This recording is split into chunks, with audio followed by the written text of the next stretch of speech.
you reign!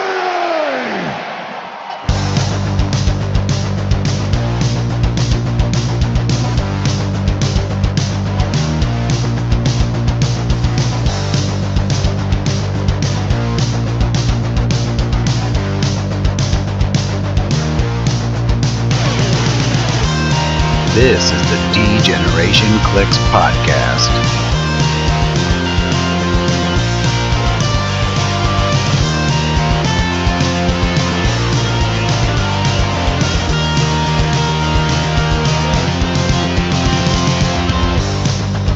Here are your hosts, Ryan Redmond, Miles Kane, and Daniel Schwab. Welcome back to the D-Generation cliX podcast. I'm your host, Ryan, and with me today, as always, are Miles, Dan, and Pete. Miles, how was your weekend? My weekend was eventful. I had a lot of remodeling I'm still doing, so a lot of dump runs. I was able to catch most of your guys' game, luckily. So, yeah, it was a busy, long weekend. Nice. Dan, I know you had a good weekend. Let's hear about that. I mean, we're going to be talking about it, but I mean, it was quite the upset as far as I was concerned. So, Yeah, it was a good one for sure. Pete, what about you? How's your weekend been? Weekend was fun. We get together for a monthly game. We really had a really nice group there. Very fun mechanics, which we'll talk about. And one of our players was nice enough to bring some smoked pork for all of us. Oh, that was so which was good. amazing. Yeah. So overall, a very fun. It was a longer game again, but it was very, very, very fun ending. So. Yeah, we'll get into the mechanics and why it took a little bit longer, but yeah, it's always a blast to do those, and so it's cool to be able to record those and share them live. Sunday we actually had some downtime, which was nice too, because a lot of times if we go into one of those games and it's busy on Sunday, it's kind of just a fast, crazy weekend. But we got 2 more weeks of summer break before the kids go to school, so we're just trying to also just do as much as we can with them before that. But yeah. All right, so on to the news. We did get the Watchlist results, which that was kind of what we were all waiting for, and I think we ended up getting them a little early, didn't we? yeah, Thursday instead of Friday. Friday, yeah. So there was a little bit of not as much as an uproar as I thought there would be, but yeah, here are the Watchlist results. The first big one was Amit's Tomb. Not sure about how you guys feel about this, but I'm totally fine with this. I feel like it was kind of like a must-play on mystical teams. I've even played it all year, but I also hated wasting time ramping it up every game. So I'm actually glad it's gone, even though it made my team a lot stronger. So I think another option could have been limiting the clue tokens to 2 or 3 a turn, but honestly, I think this is totally fine to just get rid of it altogether and kind of cleans it up a little bit completely. I'm fine with it. I thought it was fairly honestly broken. So I think if they're gonna do this, which most major games do, right? Most major games do balancing at some point. This is definitely something that they should have done with this particular thing. I think it was a good idea. I just think it's so easily exploitable on the teams that they gave the keyword to. Yeah. So. I think I liked the flavor of it as far as like you're interacting with the map and it's something like you actually have to do, but its powers were way too strong for what you were doing. Like the damage, the points you score, like having all of those combinations together because of how easily it was ramped up was just too good. Like you just got too much bang for your buck. The damage was awesome, but honestly, I think my favorite part about it was the extra 10 points for everything scored. I was always going for the 8, even before that ruling where you could get 2 off of a charge and Oh yeah. Oh, totally. Miles, what do you think about this one?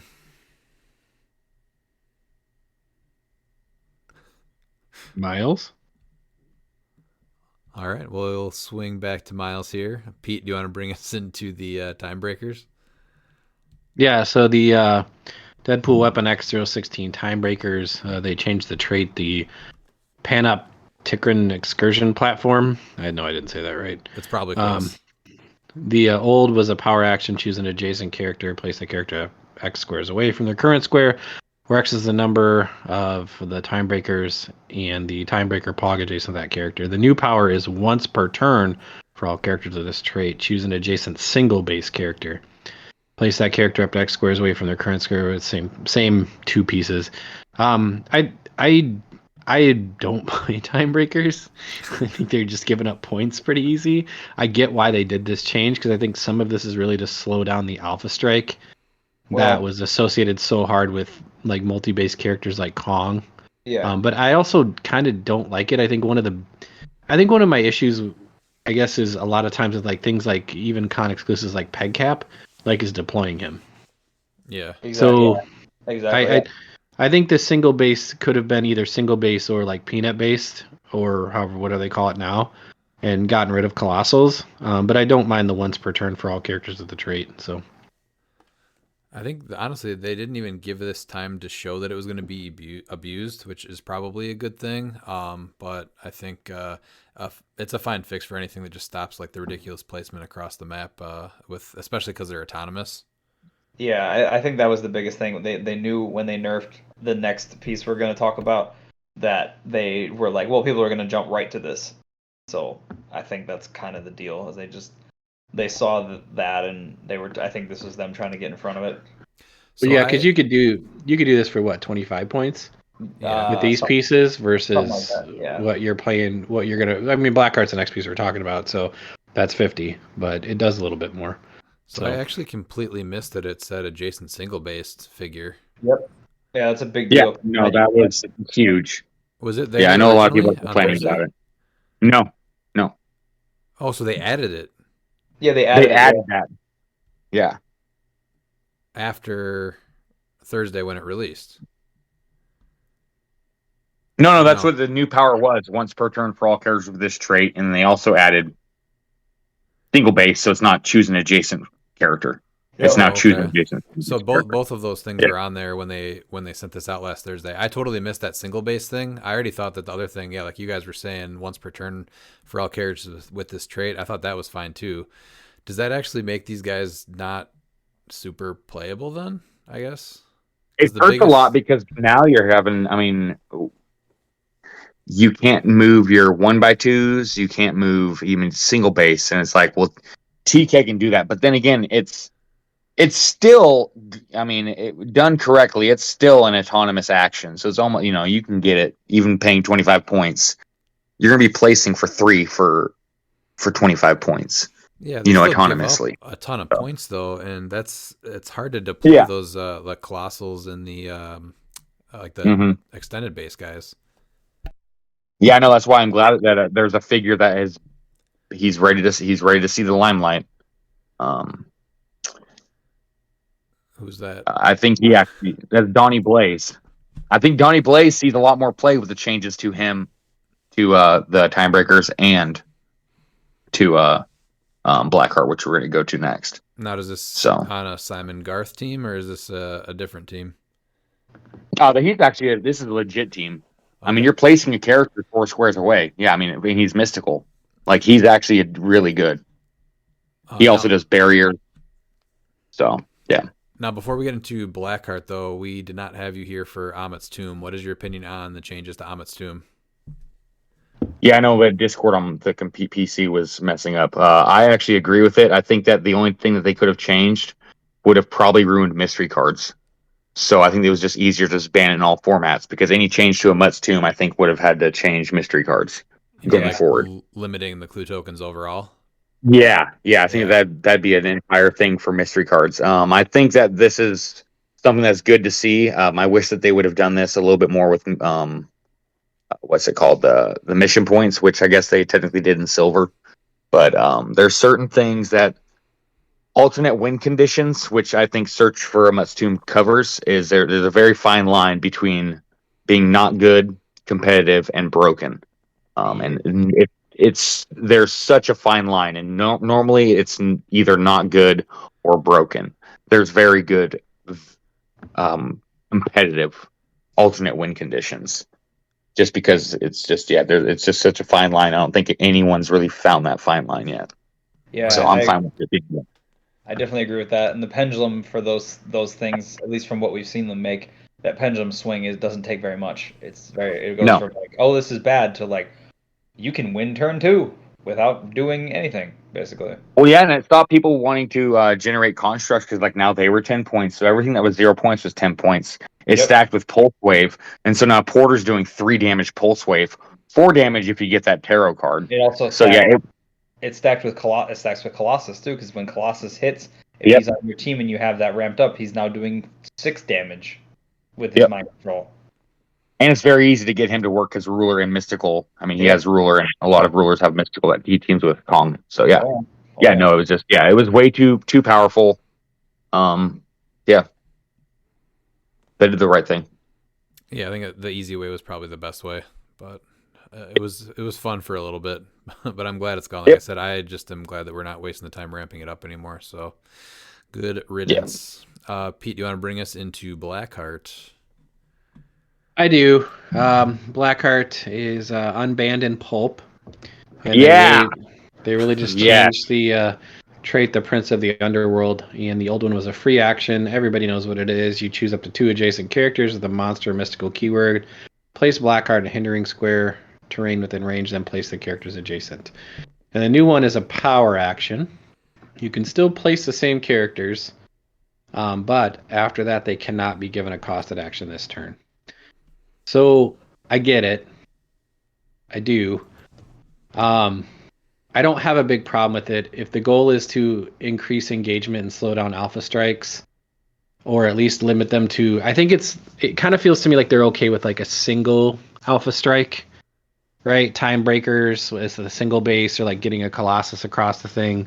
But it's hard to get both Colossus across the board and have them have multiple targets. So I get what they're doing. But I mean, Kong Blackheart was all over, and it you're not going to see it at Worlds, and I guess that's probably a good thing because, like I said, all major games balance, and it's good to balance before your major events. But I feel like this one may have been a little heavy-handed because of the limiting somebody place that can't be given costed actions that turn. I don't know, because they also changed Kong too, so I think you really There is a Kong loophole with that. by There is just a loophole not with letting that. him get placed like that. So Yeah. There is a loophole. Yeah, you can do.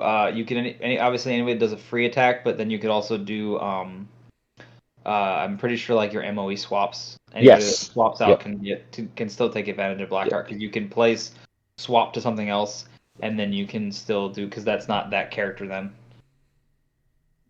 yeah. I don't think that's going to happen at Worlds. I think that's too much of a risk because the MOE swap just isn't great attackers. But yeah, they I think definitely did him dirty. Blackheart was just it's just like you're done.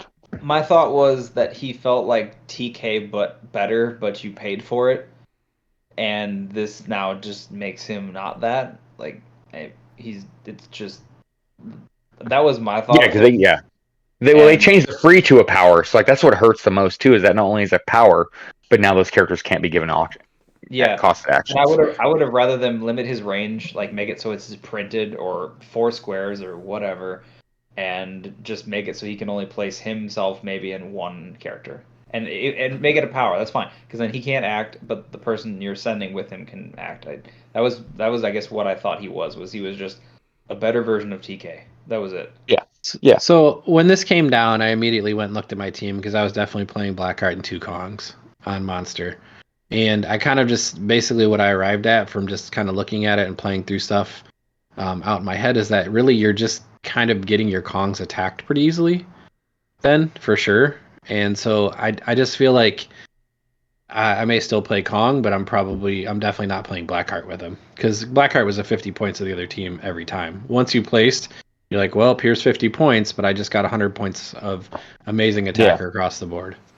See, everybody not playing him now, though, kind of just shows how stupid he was, because he's basically just a really good mystical or monster taxi. He still has, like, basically Passenger 2, phasing, and can carry characters who are bigger than him. If that's what he was from the beginning, I think he still would have seen play. So that's still really good. He's just not like that must-play he was before.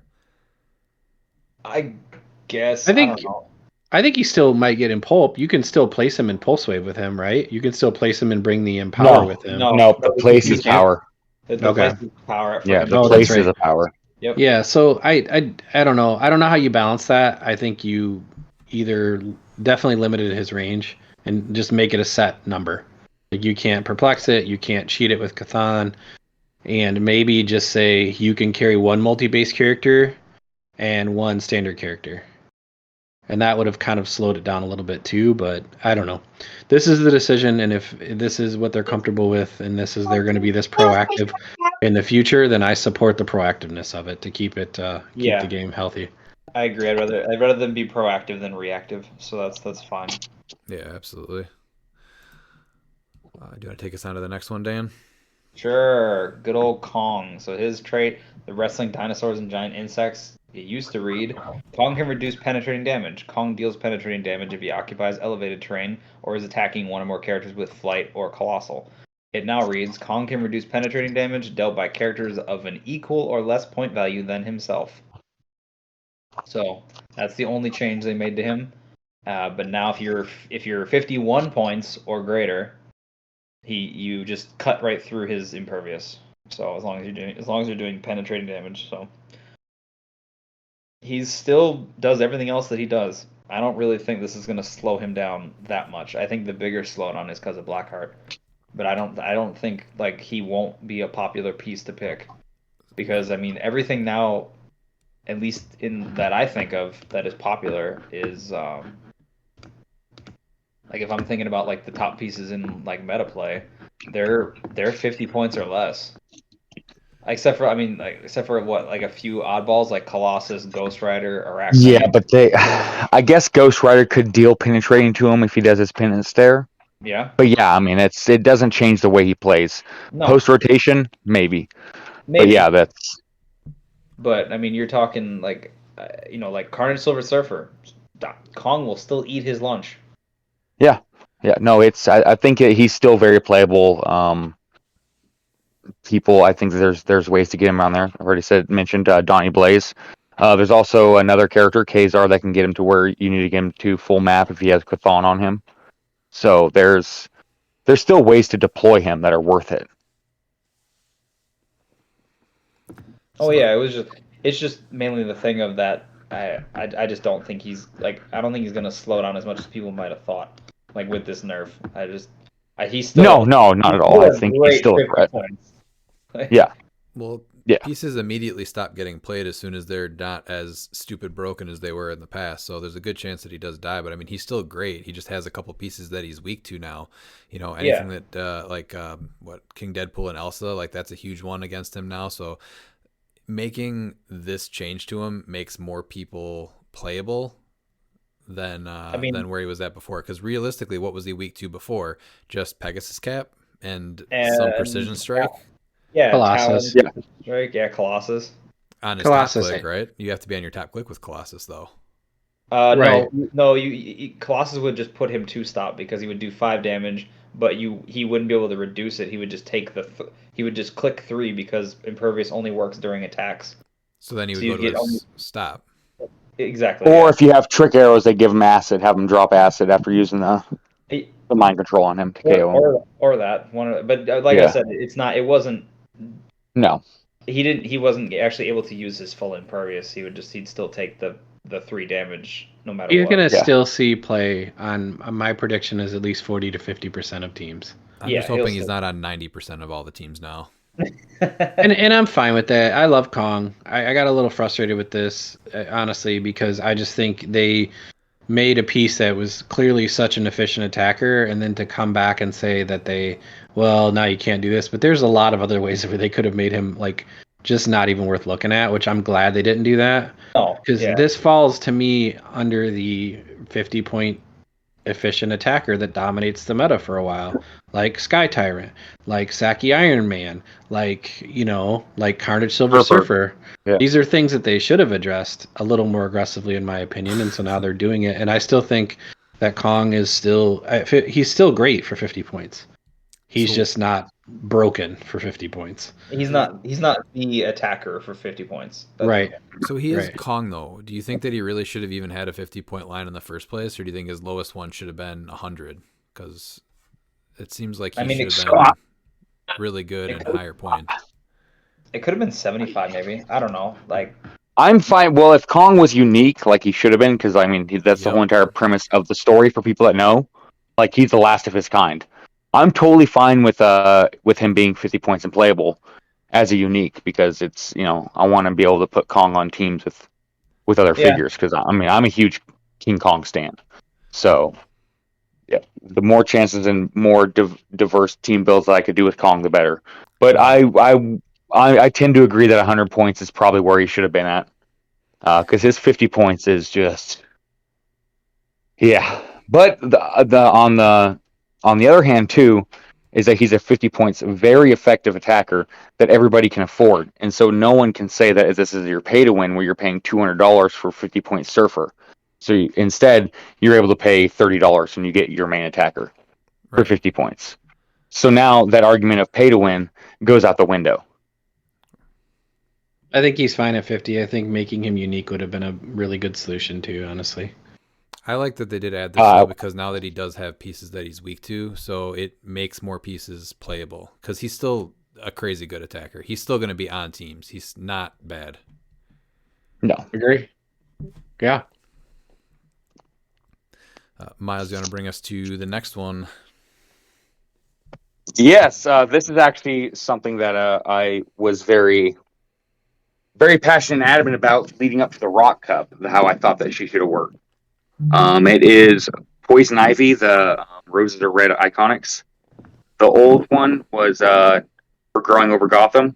But at the beginning of your turn, you generate a plant hindering terrain marker within 4 squares of Poison Ivy or any friendly plant terrain marker. This game, that marker has, when this marker hinders line of fire, characters instead modify defense +2. And the new one is, at the beginning of your turn, for all friendly characters with this trait, generate a plant hindering terrain marker within 4 squares of Poison Ivy or any other friendly plant terrain marker. This game, that marker has, when this marker hinders line of fire, characters instead modify defense +2. So pretty much what this is doing is that if you play 4 of them, you don't make 4 markers in one turn. Ignore the map alpha. And this also encourages people to play other figures that interact with plant markers, which I think is how she should have been worded. But it also shows you that she should have been unique. When you have characters that have once per turn for each character with this trait, that just tells you that this character should have been unique. Yeah, I know with the small map changes where you have to be on a small map now, she kind of got nerfed a little bit. But even though I really didn't expect this fix, it really does make me pretty happy. It's a neat piece, and it should be on teams, ones that use plant markers, just not in multiples, and just abusing the attacks from the starting areas. Well, that's the thing too, is that even with it being on small maps, yeah, it sucks if you go second, but if you're able to go first, the old wording allowed you to make 4 attacks in your opponent's starting area. Right, and it's in So, multiples. And there's a lot of figures, yeah. She just makes so many pieces unplayable. Basically, any click with no reducers that was 4 clicks just dies. Mm-hmm. Yeah, no, that needed fixed. She's extremely good, and now I think a scientist post rotation gets huge with her Man Thing and Swamp Thing. See, I think that's like an awesome team. It does, because now you're encouraging people to play the figures that make plant markers. Yeah. And they all 3 do different things. Not painful, so I'm looking forward to it. Instead of 4 the same figure, yeah. Because that was the same problem too. Is because it's like Man Thing's 55 points, and it's like, yeah, but why play Man Thing when for 10 points less I can just play another Ivy? Like, that was a legitimate argument, and it was just like, well, because that's dumb. Yeah. Was my answer, and it wasn't really an effective answer. I liked it. Yeah, no, I did too. But yeah, no, if you're optimizing a build, there's no reason why you wouldn't play 4, because you're hurting yourself in the long run with the old wording. So now that you have no choice, I think it's better for the game. It's healthier. We saw the damage it could do when it was played in that one event and just completely demolished everything. Yeah, I'm. I think putting her on small maps was a big change to her. I don't have a problem with this because their explanation makes sense. They said, we've clearly addressed alpha strikes, and so now everybody's going to pivot to something that is still an alpha strike, but you don't actually throw stuff across the board to do it. So I think it's fine. I think it's more balance of the game than anything else. Dan, do you want to take us on to the next one and the last good one? Sure. So the last good one is trick arrows. So the result is all trick arrows are being errated to the following. So their old one was when this character hits, you may flip over a face down trick arrow card and perform its on reveal effect. It now reads once per turn when this character hits, you may flip over a face down trick arrow card and perform its on reveal effect. So no more shenanigans like I did with Arachnite where I hit multiple times and flip a bunch of trick arrows. Or you do the Prime Elsa Bloodstone trick where you have her do it, and then she gives it to somebody else, and then they attack, and then proc more arrows. So wait, I thought that one was still okay. Is that one still okay? Because doesn't it say something about the character that's doing it? Yes, it's a character once per turn when this character hits. Oh, okay. So you can still do her trick. Okay, that's fine. Yes, but she's able to hit and then have That's you're playing your Prime, so and she's 30 points. So I guess that's fine. It's That's Prime cool and trick. placement. Yeah, It's Prime and placement dependent, right? Yes, it is. Yeah. Yeah. So I don't have it's a Prime thing, so the Prime should do something good. But I still don't I think I was able to pull off like almost all 3 trick arrows one time with Arachnite because I charged, flurried, hit twice, and then killed something, and then it procced his additional free attack. So. But you also can, you don't even need the free attack to trigger all 3 because you have the Quake arrow. The Quake arrow, yeah, no, I know. Big arrow. That's what I mean. Still being, I attacked so much with all the arrows. Oh yeah, no, I abused that so many times. So yeah, it's too easy. All I heard is they should have just banned Arachnite. You'll be seeing a lot more of him, Pete. All right, and then the last one on the list is Major Brock's Bunker. So the result of that one was it's temporarily removed from the map list, and the explanation given was Major Brock's Bunker featured prominently at the U.S. National Championship, and we considered banning it. However, the removal of Search for Amit's Tomb and the other erratas on this watch list, we expect the teams that could best exploit it have weakened enough that Major Brock's Bunker can remain in Modern. Still, given the low distribution of this map, especially for international players, and its ubiquitous use at the U.S. National Championship, we are temporarily removing it from the Modern Age map list. We expect the map to become more widely available in the coming months, and will reinstate it after the World Championship. That's the rest. That's ending. Okay, so that was that one. So I think that this one was the only real miss with all this.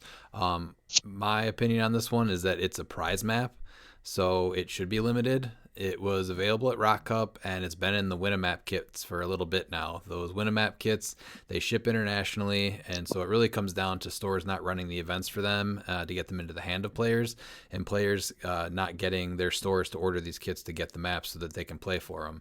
So we just ran one of these last week for this reason alone. So you can play even on the online ones. Isn't there at least once a week, aren't they, Miles? Once every other week. Okay, but I mean that's still just another option that you can win it this way. Yeah. So I mean, if this if this was a paper map and it was in like a play at home kit and there was a distribution issue like the multiple man or something like that, I'd totally agree with it. But it's a great defensive map and it holds off alpha strikes really well, and I think it really needed to be in the pool of available maps. And now we have last year's States map, which is the Antiquities Warehouse map, and this Bunker map, and you can play neither of them in official Modern events. So what's the point of even winning these maps when you can't play them at the events?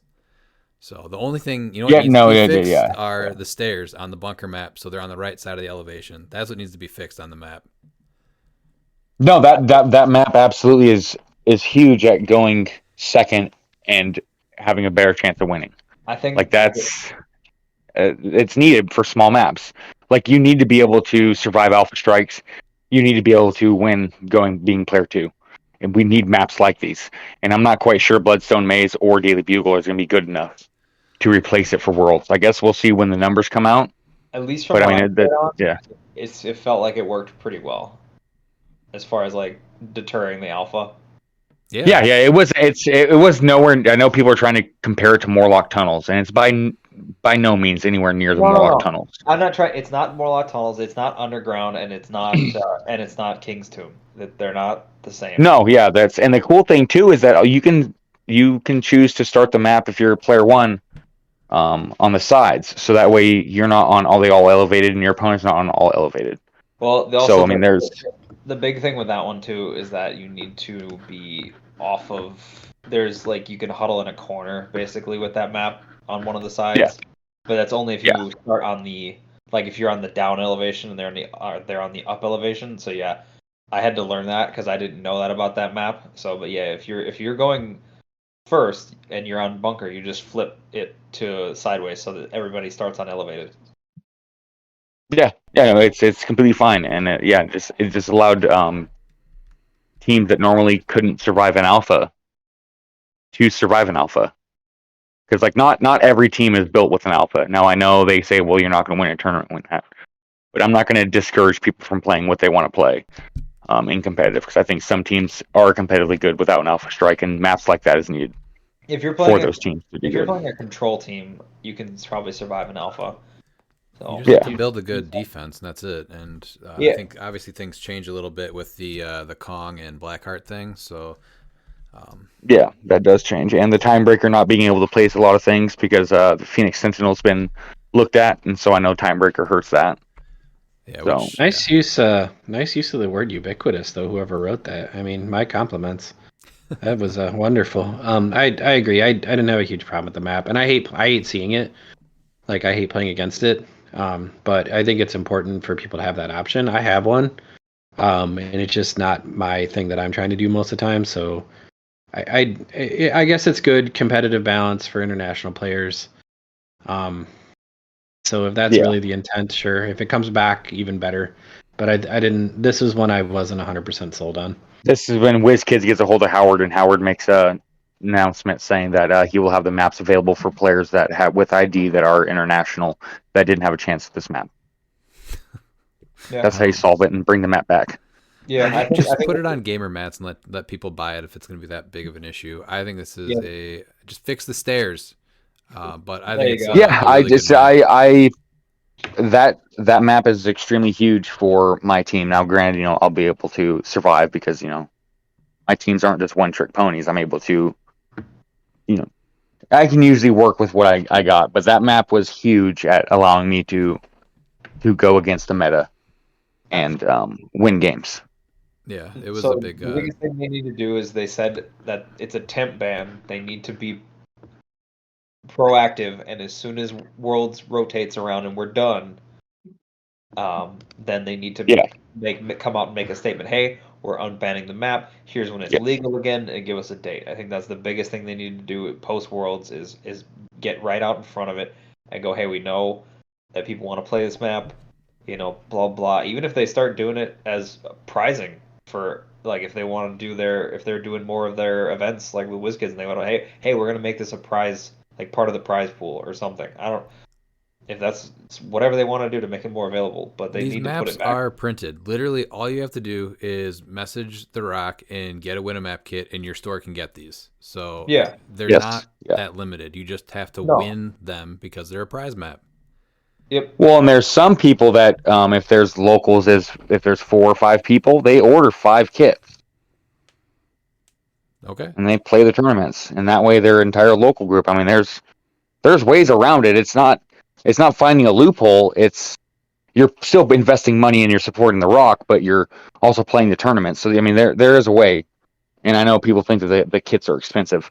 I personally don't think so. I think $60 is a very good price for a neoprene map, and then some LEs. Sometimes the LEs aren't great, but I mean the neoprene map itself. I mean you're paying $40 for those usually from gamer mats.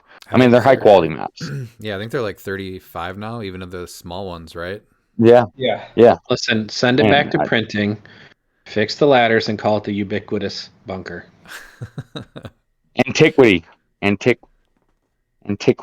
bunker.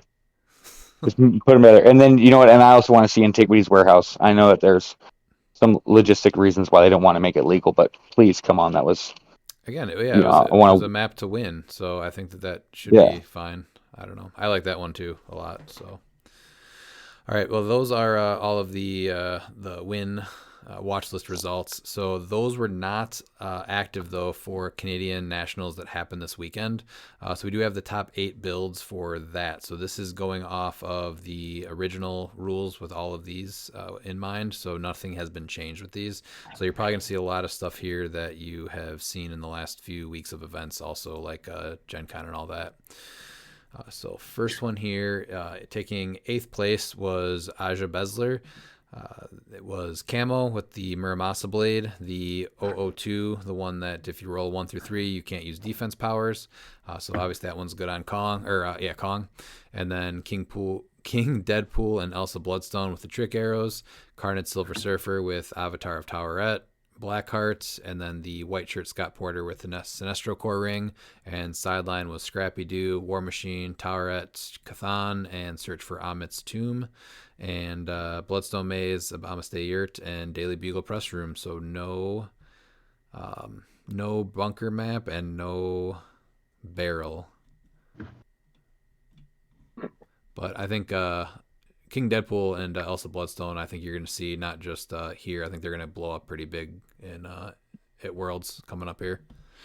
I mean, even if they don't post rotation, they are a hot item. So yeah, I've already see more people looking for them. So obviously, them being 55 points, just 5 more points over Kong, it's going to be a pretty big play. Yeah. Miles, you want to take 7th? Yep, so 7th, we got Mike White with Colossus Rules. He has Prime Colossus with Motorcycle. I'm guessing it's probably going to be on the Combat Reflexes free move click. Butterfly, Kong with Honshu. Both Scott Porters, the white shirt with Sinestro Core Ring. Spirit of the Game Pog, and then Daredevil at 10 points with the Billy Clubs. I'm guessing Spirit of the Game just because he wanted that 4th action. His sideline for his butterfly swap is interesting because it had Mern. He had Blackheart as well. But he also did the MOE swap of Inquisitor, Killmonger, and Doom Supreme. His maps, Bloodstone Maze, Daily Bugle, Press Room, and Terra Verde. And the last 5 points, Nifty Traffic Barrel. There we go. No. Yeah, I think this is the team that you're going to see a lot. I think at Worlds, I think that, I mean, with Blackheart being on the sideline, it's he's a moot point. I'm not saying Spirit of the Game, but Colossus, Butterfly, Kong, and the Porters are great on Ruler. So yeah, obviously strong. Yeah, I see this team actually performing rather well at Worlds. That's a good about 200 points. So yeah. Next is, I'm really sorry, but I will be butchering your name. So your win name is Sandwich EXE. So I'm very sorry. But he also played a ruler theme. He had Colossus, Butterfly, Kong with Avatar of Towerette, Blackheart, and then double Scott Porter. And the white shirt Porter has the Sinestro Core Ring. His sideline consisted of Towerette, Cathan, and his butterfly swap looks like Death Metal Wonder Woman and Mern. And then he also had War Machine and the Search for Amit's Tomb. So this team will probably change a bit, considering he'll probably ditch Blackheart and the Tomb for sure. So, but I like the Death Metal Wonder Woman on the swap for Butterfly. That's actually pretty good because that makes it so, yeah, she dies, but you get Butterfly back, but she's also saving a figure, so that's pretty cool.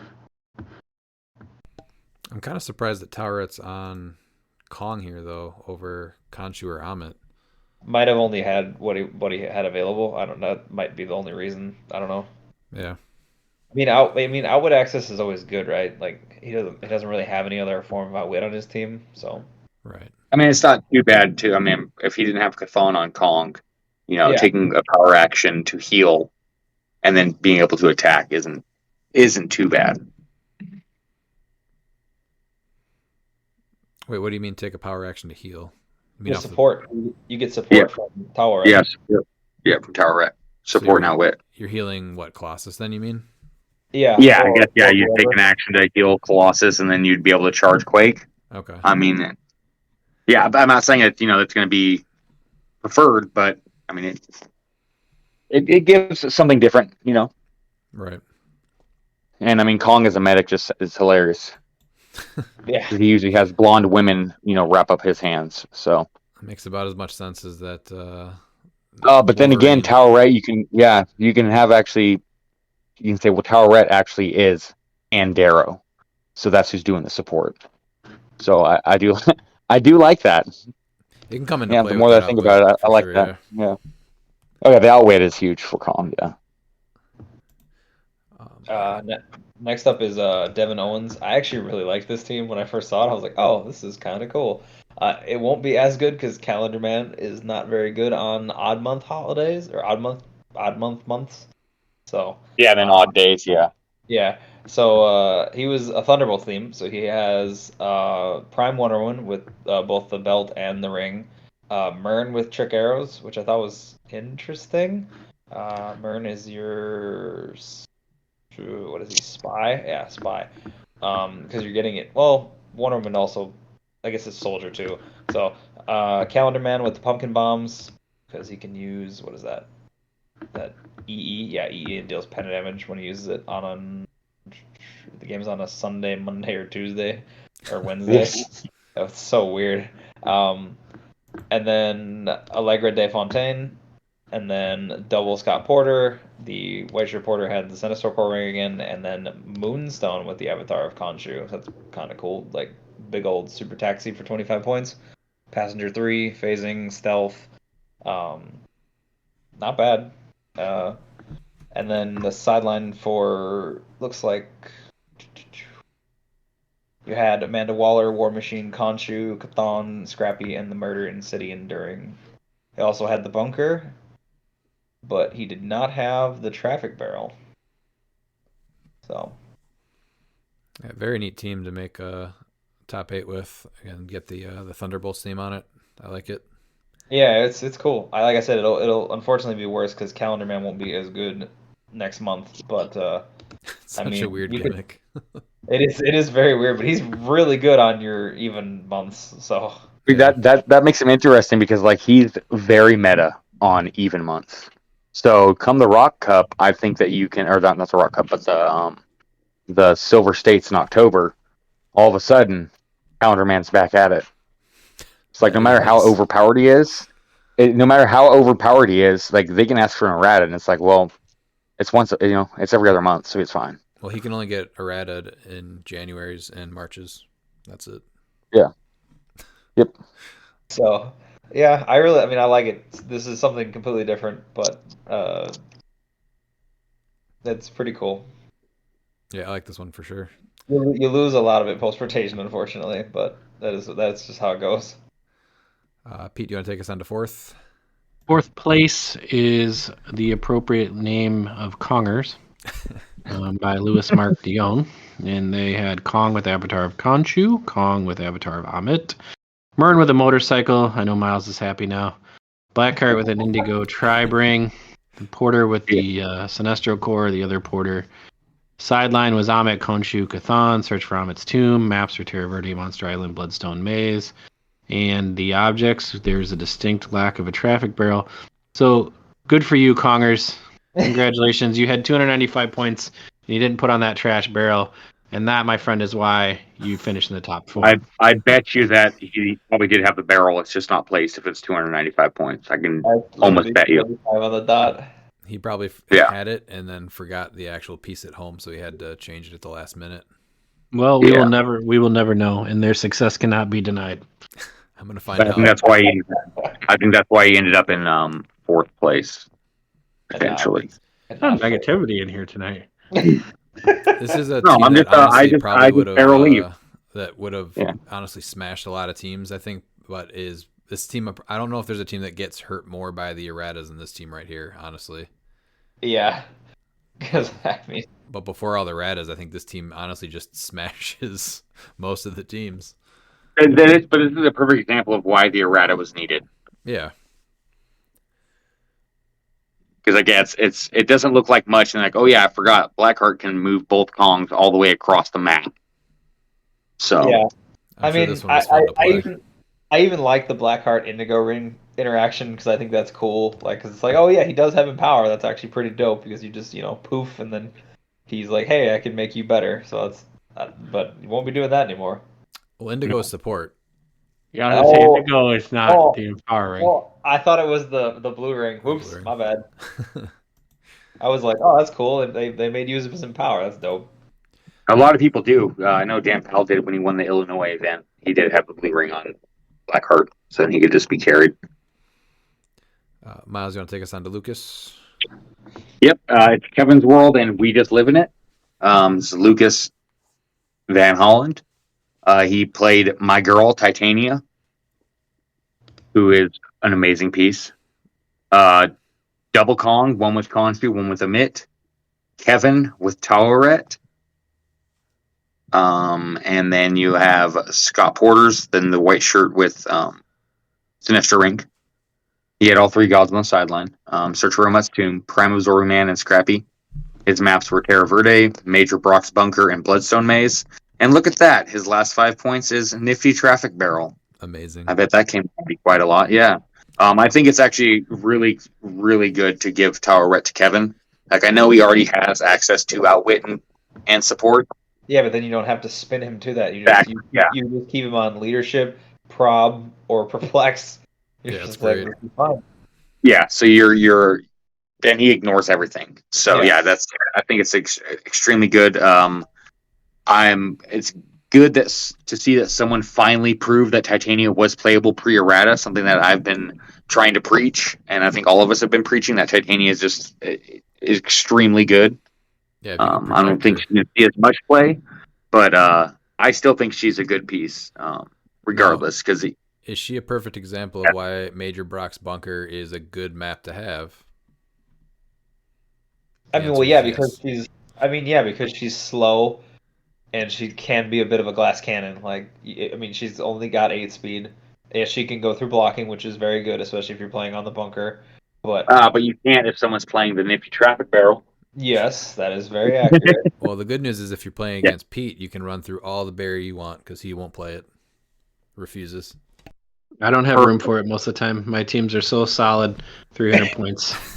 I think squishy is what you mean. Your team should always start with the barrel. Boy, if I have to order you a life-size traffic barrel delivered at your house or at your place of work, painted up as Plastic Man, I will do it. Only was it negative in here, now it's getting deep in here. You don't start building your teams with 5 points. I literally just got 2 more in the mail yesterday, so now our whole family can have traffic barrels on our teams. Oh, I'm so happy for you guys. A family that, barrels that together, plays traffic barrels together, it just stays together. Yeah, that's a perfect family. Yeah. I have had the one on my desk since it arrived from Miles out of the wormhole that is Oregon's postal service. Yeah, it's amazing that you finally got it. Yeah, just got a barrel leaf, Pete. I'm moving on. I'm moving on. Number 2, Bronze Curtain, Giordano Cello with a very great win name of Unicron. Congratulations on getting that one. I actually like the team name. The team name's even more hilarious. Main Force of Colossus, Avatar of Khonshu, Butterfly, Death Metal, Wonder Woman, Killmonger, Scott Porter with the Sinestro core ring, the other Scott Porter, and then the sideline is Myrn.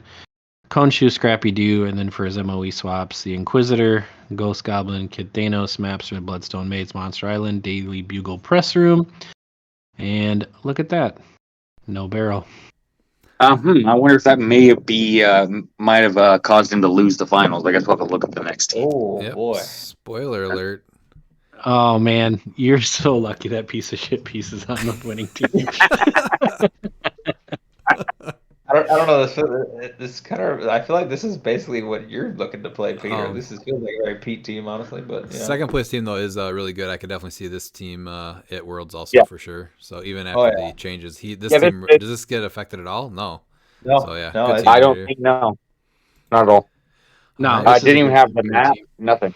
Yeah. Mm-mm. So taking first is Emily Rowett. So she played Prime Colossus on the motorcycle, Butterfly, Kong with Khonshu, Scott Porter with the Sinestro Core Ring, the Blackshirt Porter, and then 2 Daredevils, both at 10 points, one with Billy Clubs and one with Trick Arrows. On the sideline, she had Cathan, Search for Amit's Tomb, Death Metal Wonder Woman, Myrn, Khonshu, and Cosmo, which that is a good addition. And then we have for maps Major Brock's Bunker, Bloodstone Maze, and Terra Verde.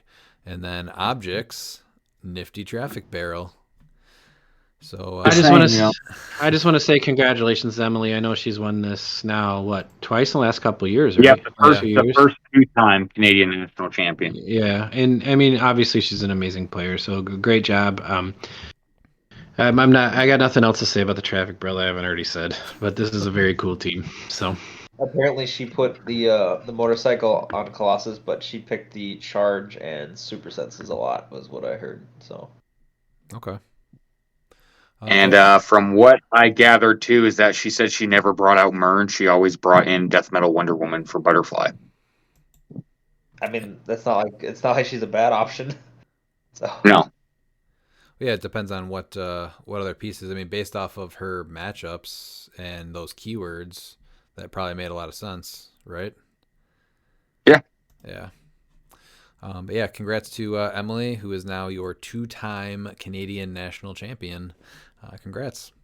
It's also interesting too that each time that she's won is after like a huge errata destroyed a figure, but it was the errata wasn't taking place during the Canadian Nats. So That's right. I thought that was a little cool fun fact. Yeah, because the last time she won it was when Thanos got his double errata. That's right. So wait, her last She was one was she was 2 able years to play ago, him. right? Yeah. Yeah, so she was the person to give Thanos one last ride, and then it's I think that's pretty cool that she, both times that she won, she was the person to give certain figures and interactions one last ride.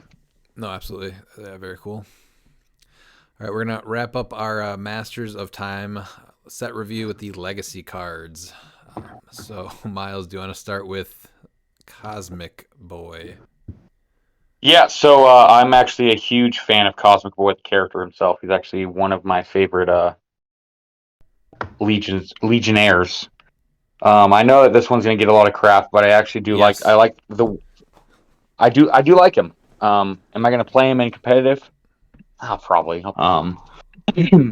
He's 50 points, has Cosmic, Future, and Legion of Superheroes, with the Legion team ability, which I still think should have been changed to the way the Guardians were worded, so it's not another wild card. I think that should be specific to team player. But he has a Long Live the Legion, which is sidestep, and then once per turn for all characters with this trait, when a friendly character with the Legion of Superheroes keyword is damaged by an opposing game effect, roll a d6. And friendly characters with the Legion of Superheroes keyword, modify the listed combat values by the listed amount until the end of your turn. 1 through 3, modify defense +1. 4 through 5, modify attack +1. And 6, modify all combat values. He starts off with 8 range, 10, 9, 17, 3 with a special attack and special damage, as well as energy shield deflection. Drops to 2 clicks of running shot, followed by 2 clicks of force blast. He's got 2 clicks of his special attack, and then his last 4 in cap. 3 clicks of ESD, 3 clicks of barrier, 3 clicks of your damage power, 2 of outwit, and 1 blank. His attack power is telekinesis, and when Cosmic Boy is given a range terrain action, you modify his attack +3, which I think is actually pretty good. It encourages you to use him as an attacker. You're going to TK objects, especially with terrain markers. I like that. And then when his damage is when Cosmic Boy attacks, modify a target's defense -1 until your next turn. When Cosmic Boy hits, modify a hit character's defense -1 until your next turn. So that stacks, which is very interesting. if you hit them, it's -2. Yeah. So I don't think he's bad. I know that people are going to, they're not going to think that he's great. And, I can see that argument for sure. But, I mean, he's going to be a 12 with your TK. So, I mean, he's not too bad, especially with him modifying people's defenses -2. I think that's not a bad piece. Even if he's not going to see a lot of competitive play because there's just better figures for this keyword. So character-wise, what's his deal? Well, he's just one of the original founders of the Legion of Superheroes. It was Cosmic Voice, Saturn Girl, and Lightning Lad. Okay. Is Yeah. there any relation to Cosmic King? Yes, he is Cosmic King. Cosmic King is an alternate version of him. Okay. That's when the Legion went bad. So Yeah. all those guys from Notorious. This is their version of them being younger. So That's fun. Cosmic King is him, Saturn Queen is Saturn Girl, and then Lightning Lord is Lightning Lad from an alternate future. They basically became totalitarian, is what they were. Yeah. So, all right, let's move on to Saturn Girl. All right, Saturn Girl is also 50 points. She has her own trait, which is friendly characters with the Legion of Superheroes keyword within range and line of fire of Saturn Girl can use Mastermind, but only to choose her regardless of adjacency. When they do, Saturn Girl takes a max of 3 damage. She also has the Legion trait, and then she's got a special speed power, which appears on clicks 2, 3, 5, and 6, which is stealth and mind control. She starts with mind control, Psyblast, super senses, and perplex. She's also got 8 range and flight, and then she's got her, like I said, her special speed power. She goes 2 clicks of Psyblast, then 3 clicks of precision, and then a blank click. And then her defense is 2 clicks of super senses, and then 4 clicks of ESD. And then her damage is 3 clicks of perplex, and then 3 clicks of enhancement. She's not really anything super special. I don't know about the max of 3 damage just because she doesn't have a reducer. So it's like she's still just gonna take the hit anyway. So yeah, it just means that you can Mastermind to her twice. Yeah. From other figures. I just don't know if I want to do that, but it's interesting. No, I want to do that. Get her right off the map. Oh, you want to give up 50 points? I mean, that's an easier 50 points than Simon Garth. It's a hard choice. I'm glad to see we're hitting all the hits tonight. We've had multiple traffic barrel references. Now we're back to Garth. Let's go. We're in mid-season form here right before Worlds. Lightning Lad. He is 50 points of goodness. Legion of Superheroes Future. His real name is Garth Rands. He has long lived the Legion. Name Garth. How many Garths are in DC? Simon Garth Rands, that was his cousin. Long live the Legion. Sidestep once per turn all characters of this trait. When a friendly character with the Legion of Superheroes keyword is damaged by an opposing game effect, roll a d6 and friendly characters with the Legion of Superhero keyword. Modify the listed combat values by the amount until your next turn. 1, 2, 3 is modify defense. 4 and 5 is modify attack. And 6 is all combat values. He is 6 clicks, 8 range, flight. He starts running shot, Pensai, toughness, range combat expert, so he's a 12 for 4. He has 2 traits, energy blasts. When Lightning Lad damages one or more characters, give him an energy token. Free, remove an energy token. Use energy explosion is free. That's pretty cool. And then he has a damage power on the back half of his dial from click 3 to 6, which is electrical discharge, and essentially it's poison, but when Lightning Lad uses it, opposing characters are within X plus 1 squares are considered adjacent to him, where X is the number of energy tokens he has. He's not a terrible attacker. No, he's great. Looks fun, I think. Yeah. I mean, you're going to be hitting him with a double strike because you're going to be running shot with 8, which is you can easily get him full map with a TK or free place. He's going to be hitting for 4 Pensai, and then he's going to be hitting energy explosion Pensai, and then he's going to get another token on top of that. Exactly. So you're gonna start with 0 tokens. If you hit the first time, you get 1, and then you're able to take the free, use EE, and then if you hit with EE, you get your token back. So you're basically should always have an energy token for the most part, which is pretty cool. Yeah, which it's really great, especially if he's double token. You're able to get the penetrating energy explosion, which is huge. I think for 50 points, he's great for future. Or I mean, you're still getting energy explosion with precision strike back half. Yeah. I think people that like Legion of Superheroes really, really like Legion of Superheroes, and I think it's nice to see these pieces come back, and I think they honestly play fairly well together.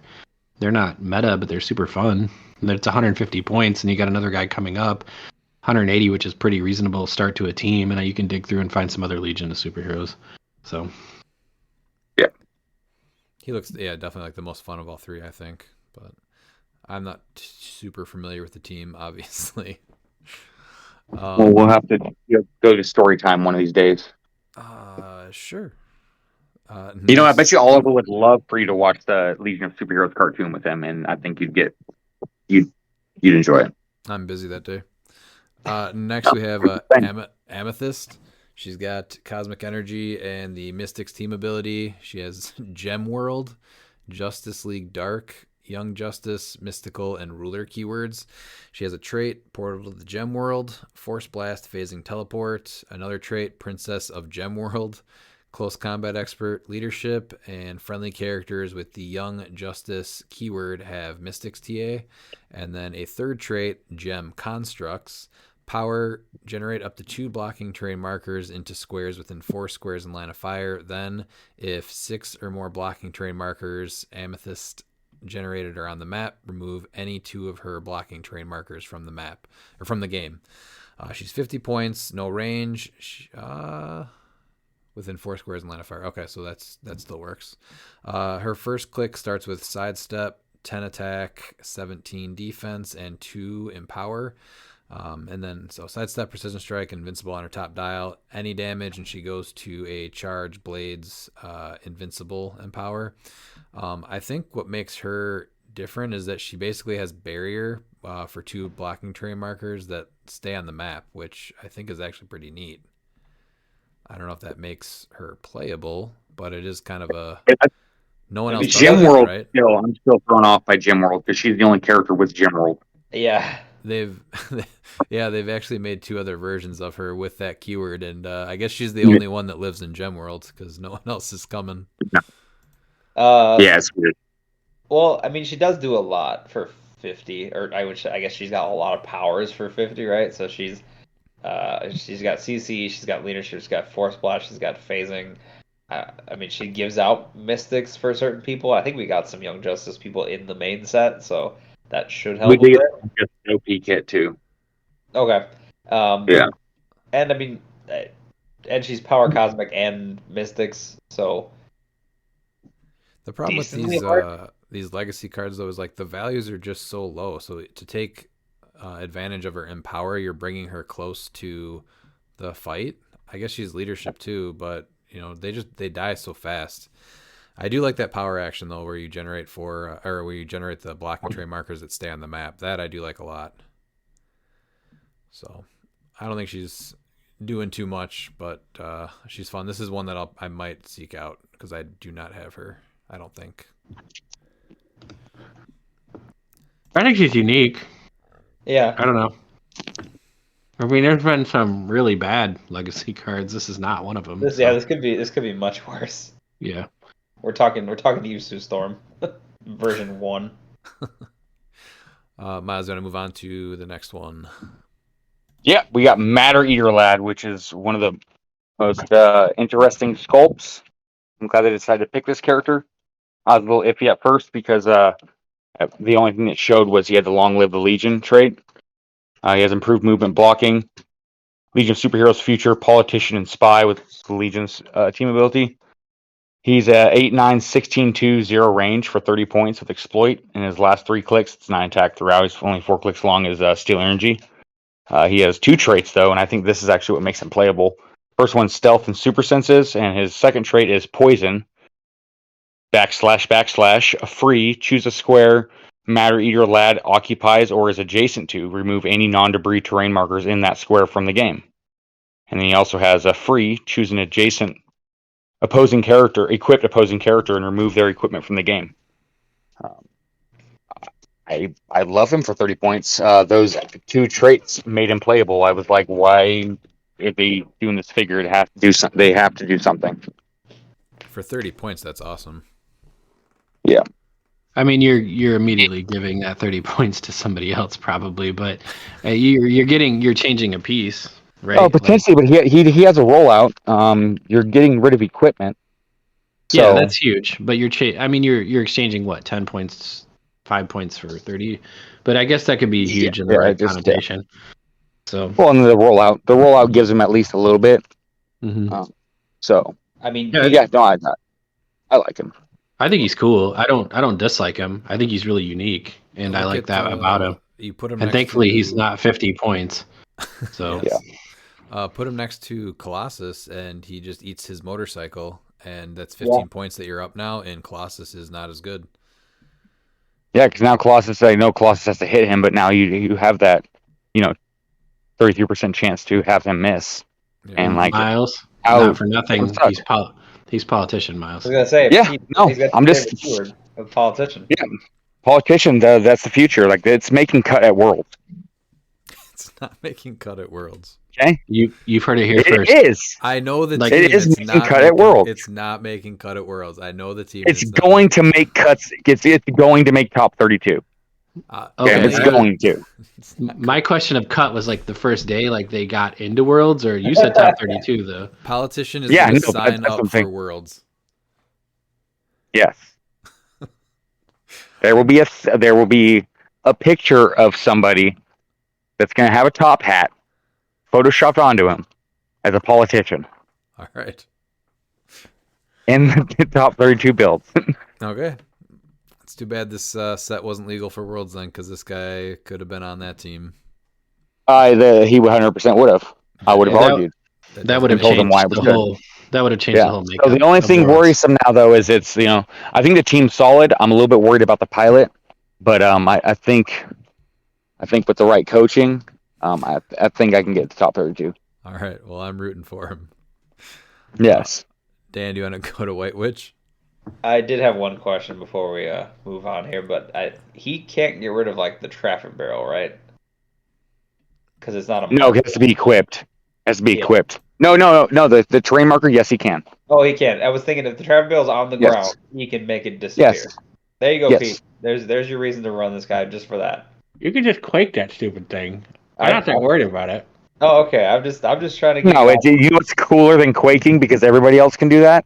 You get madder at your lad who eats the barrel. All right. I kind of want this And guy. you What clone set his is, barrel and you eat the barrel. what set is he I would- from? It's Legion of it's from Sloshed, Superman and Legion of Superheroes. Is it? What's the... It Yeah. says SM025. Is that... He was number 20. He was number 25. Oh, that must be Oh. from Superman then. Yeah, That he's was Superman. How old is that set? pretty old. 2011. Because these other ones are from Slosh. He's from Superman. I don't think I've ever gotten anything from that I- set. So. I have madder your lad. I will bring my extra to World. All right. Well, now I got one. Thank You you. will have yeah. There you go. All right, so next one is White Witch. So she's also 50 points. There are a lot of 50-point characters in these legacy cards. You're supposed to play them together. Yeah, Yeah, but guess what? They don't deal penetrating to Kong. Yeah, that's unfortunate. Not that she was really doing that anyway, because her dial doesn't really do that, but it's fine. So she has the Legion of Superheroes Future and Mystical keywords. She's got both the Legion and the Mystical TAs. She also has the Long Live the Legion trait. And then she's got another trait, a special speed power and a special defense power. Her next trait is friendly characters with the Legion of Superheroes keyword have Mystics and Safeguard Mystics. That's not bad. And then her special speed power, which appears on clicks 1 through 3, is phasing, teleport, and prob. Once per turn, when a character within range rolls their attack roll before any rerolls, White Witch may immediately finalize the attack roll. So that's pretty cool. So you just can't reroll it, can't replace it, just it's done. And then her special defense power, which appears on clicks 2, 3, and 4, is ESD and Super Senses.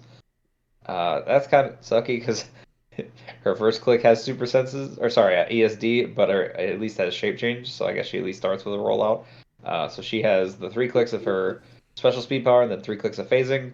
Her attack power is 2 clicks of aid cap, and then 3 or 4 clicks of precision. And then, like I said, the defense is 1 click of ESD, and 3 clicks of that special defense, and then another 2 clicks of ESD, and then her damage is 1 click of shape change, 3 clicks of support, and then 2 more clicks of shape change. I don't really think she's bad, but I don't know if she's like she's not like stellar for 50. She needs a little bit more. If that barrier was on her top click, I think that would have helped her a lot. Yeah. Oh yeah, that would have made her much better. But it's yeah. That's what I think makes a lot of those figures. If they had like a special power, those older figures that they didn't start if with they it. had those, that would make those figures so much better. Oh, yeah. Were the- hurts her. Miles and Dan, Yeah. was there like a different kind of damage back then? Like Were you seeing like a lot of different damage values at that time? I mean, Like yeah, lower? it fluctuated quite a bit. I mean, like the Okay. 2 damage was pretty normal. I feel like every now and then, like it was. Yeah, because when I was originally playing, the reducers were the 3 damage was. What was it? It was the average stats for figures was 8, 10, 17, 3. Yeah, That and was like, like the majority of figures had that. and That when makes when pink powers came out, Invincible was different. Invincible used to always just cut whatever damage you were dealt in half. So like even if you had 2 damage, you would just plink them for 1. So like Invincible wasn't what it was now, or even like what it was before they changed it. So like things were different. I think this was like when the pink powers like first got brought into the game because I think so. Yeah. they were Yeah, an 'cause that was addition. after. Yeah, that was when NECA picked him up after Tops. After Yeah. it came back. Well, if anybody knows about pink powers, it's Two Finger Dan. Okay, yep, we got to win team. We got to win teams at the Rock Cup. Dan, that's gonna be the Pog. Just all pink powers. All right. Next one is Ragman. He's got the Mystics team ability. Gotham City, Justice League Dark, Shadow Pact, Mystical, and Soldier. Keywords, and then he has a trait, another scrap for the suit. Once per turn, when an opposing character is damaged by an attack, after resolutions, give Ragman a soul token. Ragman modifies his combat values +1 for each of his soul tokens. And then he's got another trait, Defender of the Weak and Oppressed, Punisher of Evil. Free, remove up to 3 of Ragman's soul tokens and choose 1. Heal Ragman 1 click for each soul token removed. Deal an adjacent opposing character 1 penetrating damage for each soul token removed. It's just those 2 options. And then a special speed power, which is, did you actually imagine you could escape me? Plasticity, sidestep, and stealth. At the beginning of your turn, if an opposing character is within 4 squares, you may place Ragman adjacent to them. So this is one guy that I did actually know from when we were watching Arrow, and this guy just kind of seemed ridiculous. So I'm actually kind of happy they made him. This is a piece that I actually picked up when he was on the show just because he seemed kind of weird, and I've been hoping for a legacy card on him. So this seems relatively playable. I don't know what you guys think about him, but I'm actually excited for this one, probably the most out of all of them. I mean, he's got an easy ramp up with the opposing like character being damaged by an attack. So Yeah, it's from not anywhere. hard. Yeah. And then his speed power is actually better than I thought because you don't have to see them; they just have to be within 4 squares of you. So he can poof through a wall to go get somebody. So that's actually not terrible. And I mean, free damage is free damage. So just dealing them a penetrating damage by removing a soul token is But you can pretty remove good. up to 3 of them, and Yeah. then there's no max that you can hold, right? So yeah, this guy's kind of neat. After reading this just now, I'm actually looking for him on eBay because Mystical and Soldier, this guy absolutely gets played with how the big games work. Like you're automatically coming out of the blocks like 13 for 20 for 5. Like, come on. 13, 13, 20, and 5. I mean, I'm gonna put a motorcycle on him just because I want the back end like move and attack, but that 65 points is fine. Like I'm a-okay playing this guy for 65. Like, Here, I found him for you, Pete. Right here, $20. Don't buy it. I'm looking at that one. No, I was looking at it for you. I'm not buying them. All right, boys. I'm making purchases on the podcast. That was too good of one. I'm gonna have to have that one. Plus the the sculpt is actually pretty good looking too for the time. I think this was World's Finest. I think. Yeah, that's what it looks like. So he's a pretty good looking sculpt for the time. So. Oh, there's 2 of them for $20. Ooh. I know he's already doing a lot, and they've added a lot of traits. I think that if he had a rollout, maybe he'd be playable, like competitively. You know what? If only there was a way to give him a rollout. And maybe a movement attack. Then that might help. I guess, yeah. So now he's charged with super senses, maybe, which that's 65 points. I don't think 65 is that bad. No. Just to update everybody listening, because you guys care what I'm buying on my phone right now. I'm actually getting both Ragman and Lightning Lad for a smooth $20. That's thanks, eBay. Yeah. Yeah, no, I do like him with that because I mean you're giving him that +2 speed, already. He gets a sidestep, the stealth. You give him charge, super senses, and I mean it's very easy for you to ramp up his combat value. So then now he'll be a 13 for 5, being able to charge for 7. Post rotation, look out for Ragman. Just saying, I mean charge for 7, and he's a 13 for 5 exploit. Yeah, no, it's not bad at all. And And then then you can deal that afterwards, extra damage if you wait. yeah. Then after you attack, you then remove 3 of them and deal someone 3 penetrating damage. Mm-hmm. Yeah, this guy's absolutely getting played this year. Yeah, I was gonna try to keep him I mean, a yeah, secret, or even but you want to obviously save it's him not because I that mean, easy. even healing him, like that's extremely good because the survivability for healing is just ridiculous. Yeah, so mystical Yep, in Ragman motorcycle. mystical in December is probably gonna see a few Ragmen. You mean Oh, yeah. not November? Or am I? Mystical is December for us. Oh yeah, that is like the last month. Whoops. All right.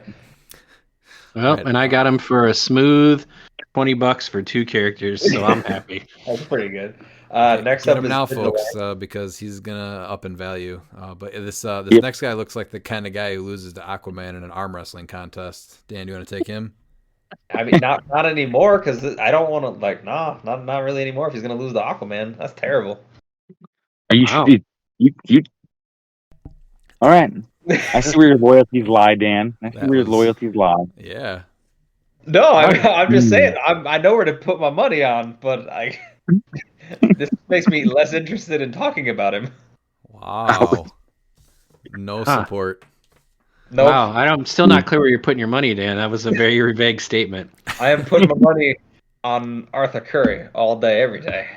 Okay, Oh, you are? Okay. all right, Oh yeah, Okay. All right. for sure. okay. We're on the same page. Never mind.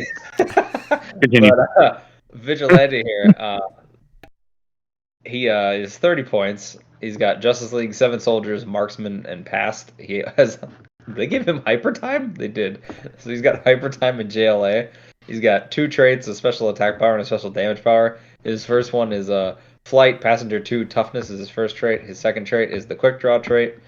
And then his attack power, which he's got on clicks 1 and 2, is knockback, penetrating psychic blast, free, make an attack, but only to target a character vigilante knocked back this turn. And then his special damage power, which appears on clicks 3 through 5, is range combat expert, and then probability control, but only to target himself.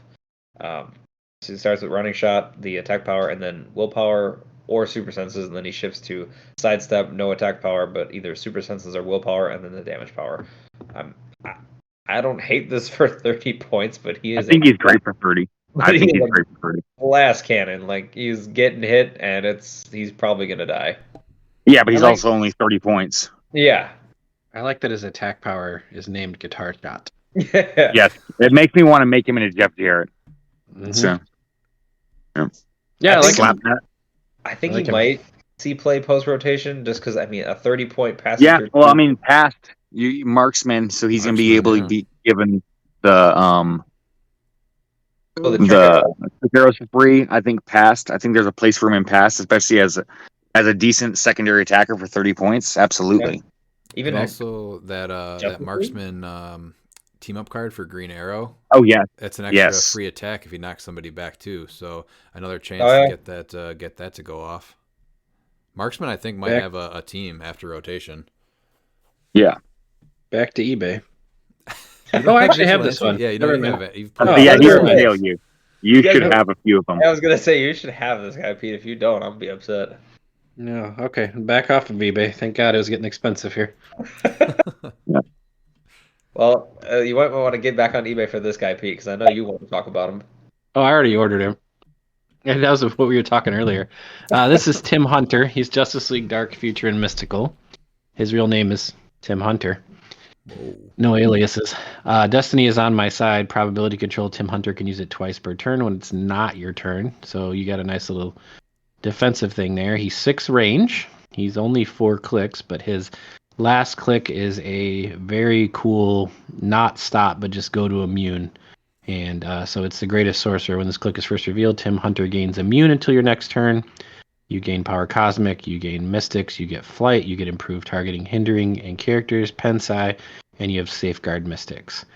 So And you do have a way to make this happen every time because he's got a defensive power. It says when Tim Hunter would be damaged by an opposing effective friendly character of higher points with the mystical keywords in the range, he instead takes 1 unavoidable damage, and that's protected outwit. And then he also has a damage power of enhancement, and when somebody carries him, they modify their speed +1. And his final click is running shot 12 with that damage power, 18 impervious, and 4 with perplex. I like clicks like this. I love clicks that go to activation clicks. They often get blown right past them before I can make them useful. But this reminds me of Franklin Von Doom, which I played the literal, like, about every time I could for a while. So I'm really excited about him. I'm pretty sure you can get, like, he's always going to get there, because even with the defense power, if you're doing, like, knockback shenanigans or whatever, he's still going to get there, because because he's only taking the 1 no matter what, you're still going to hit him to his, like, click 4, and then he's just immune, So as you're turning the dial, though, if he gains immune as it's first revealed, would he stop turning it like a stop click, though, or no? Yeah. So it's still Yes, you gain immune when it's revealed. So yes. Yeah, when it's first revealed. Okay. Yeah, but like the defense power, he would always take the 1 unavoidable because that's protected outwit. And even if you pulse wave him and he's on his last click, or say you have knockback pulse wave and he's on, I guess the only way if you had knockback and pulse wave, maybe. Well, you still have to have a mystical character or keyword. What is it? Mystical keyword within range. So I feel like you're gonna do that just because he's got enhancement, he's got prob. I feel like that's a pretty just. I think though there's an interesting story with this character that I think is not a lot of people know. I'm gonna describe someone to you, and I want you to guess who it is. Okay, a young wizard with a destiny to change the magical world, unruly hair, and a knack for getting into trouble. Tim Hunter. Merlin? And also Harry Potter. I was gonna say, is it Mr. Potter? Yes, yes. There's a lot of controversy of Timothy Hunter being Harry Potter before Harry Potter. So I just yes. And there's I double checked to make sure because I figured there wasn't, but I know people have tried saying there was a lawsuit between Neil Gaiman and Rowling, and that never happened. The similarities were just I've never. It's interesting to see the similarities. Yeah. Well, it's a Neil Gaiman Book of Magic is the comic. So same thing like with Sandman. So if you're a Neil Gaiman fan, then you'll be following. Yeah, I think the only way you get through that is if you pulse wave knock him back. Because the dial would not stop turning, correct? So you'd pulse wave and then you would turn and the knockback still goes through with no powers active. No, I think he'd still get it because it's when. Yeah, because that's when this click is revealed. Yeah, because even if you. Yeah, he gains immune. Yeah, even if you pulse him to click 4, it's still being revealed, regardless of whether the power's shut off or not. It gains immune, so an immune key phrase protects him against all that. Well, I'm going to apologize to my locals in advance for the amount of times I'm going to play this piece. So, just basically, you're going to always get that last click, which I think is good because I don't think you could originally, like, you could just blow right through him and he'd just be dead. Yeah. I mean, he's prob, you're carrying him with an extra speed and getting enhancement on a piece, so that is nothing, and then you're still going to at least get that you're going to get 1 attack from that super click. So.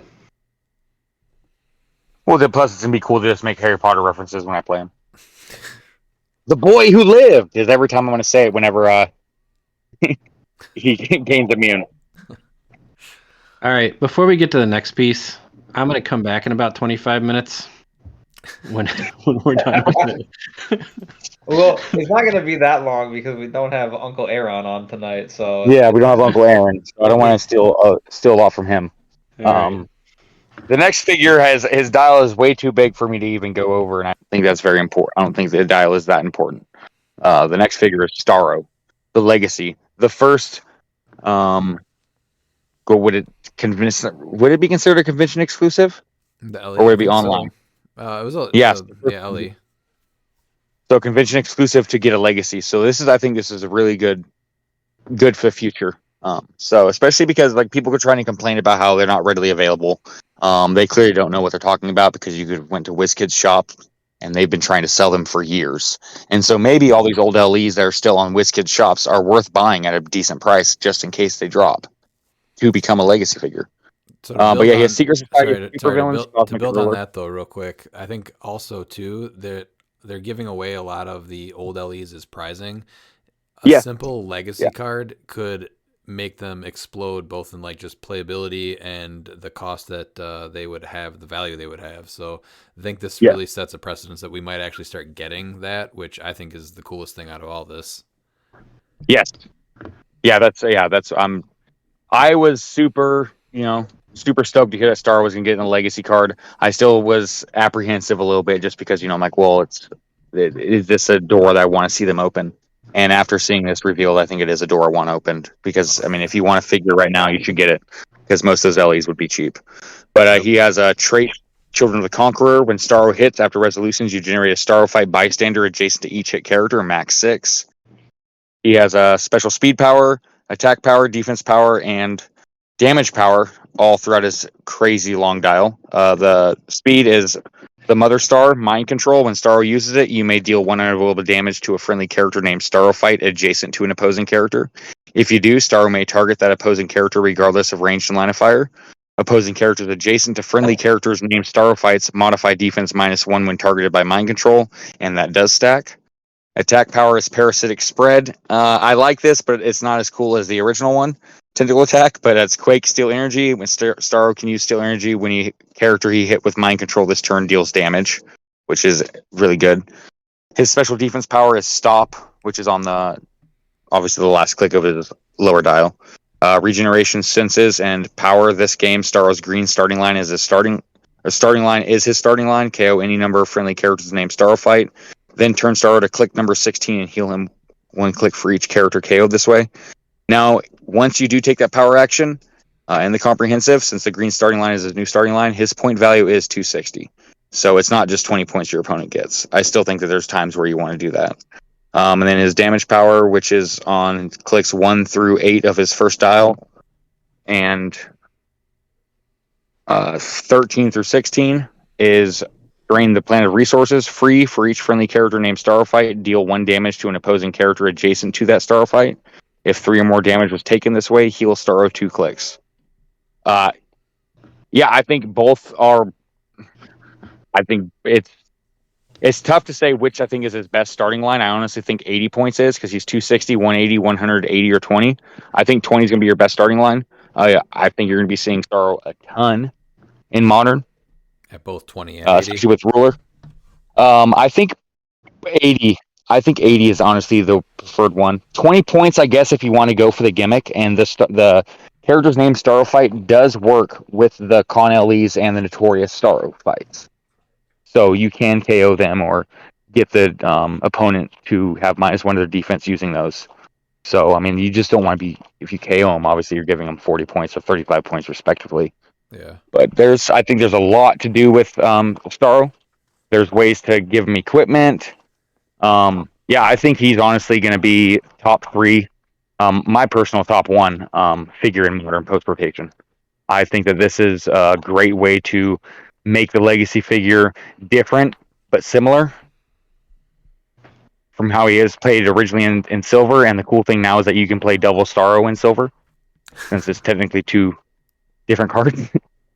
So yeah, no, I love this figure. That's why I'm trying to collect all the Starro Fights. I mean, I have 50 Starro Fights, and growing. So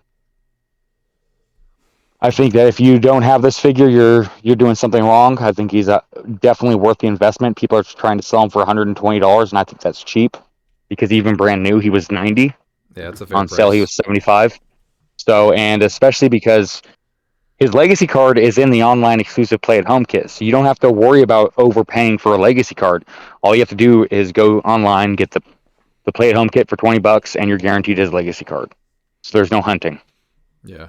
So I actually am really glad to see that, how all the Colossals that we've got, mostly except for I think Spider-Man Beyond Amazing Carnage, all the Colossals we've got have been in play at home kits. So it's easier to get for people. because legacy cards can get pricey. Yeah, for sure.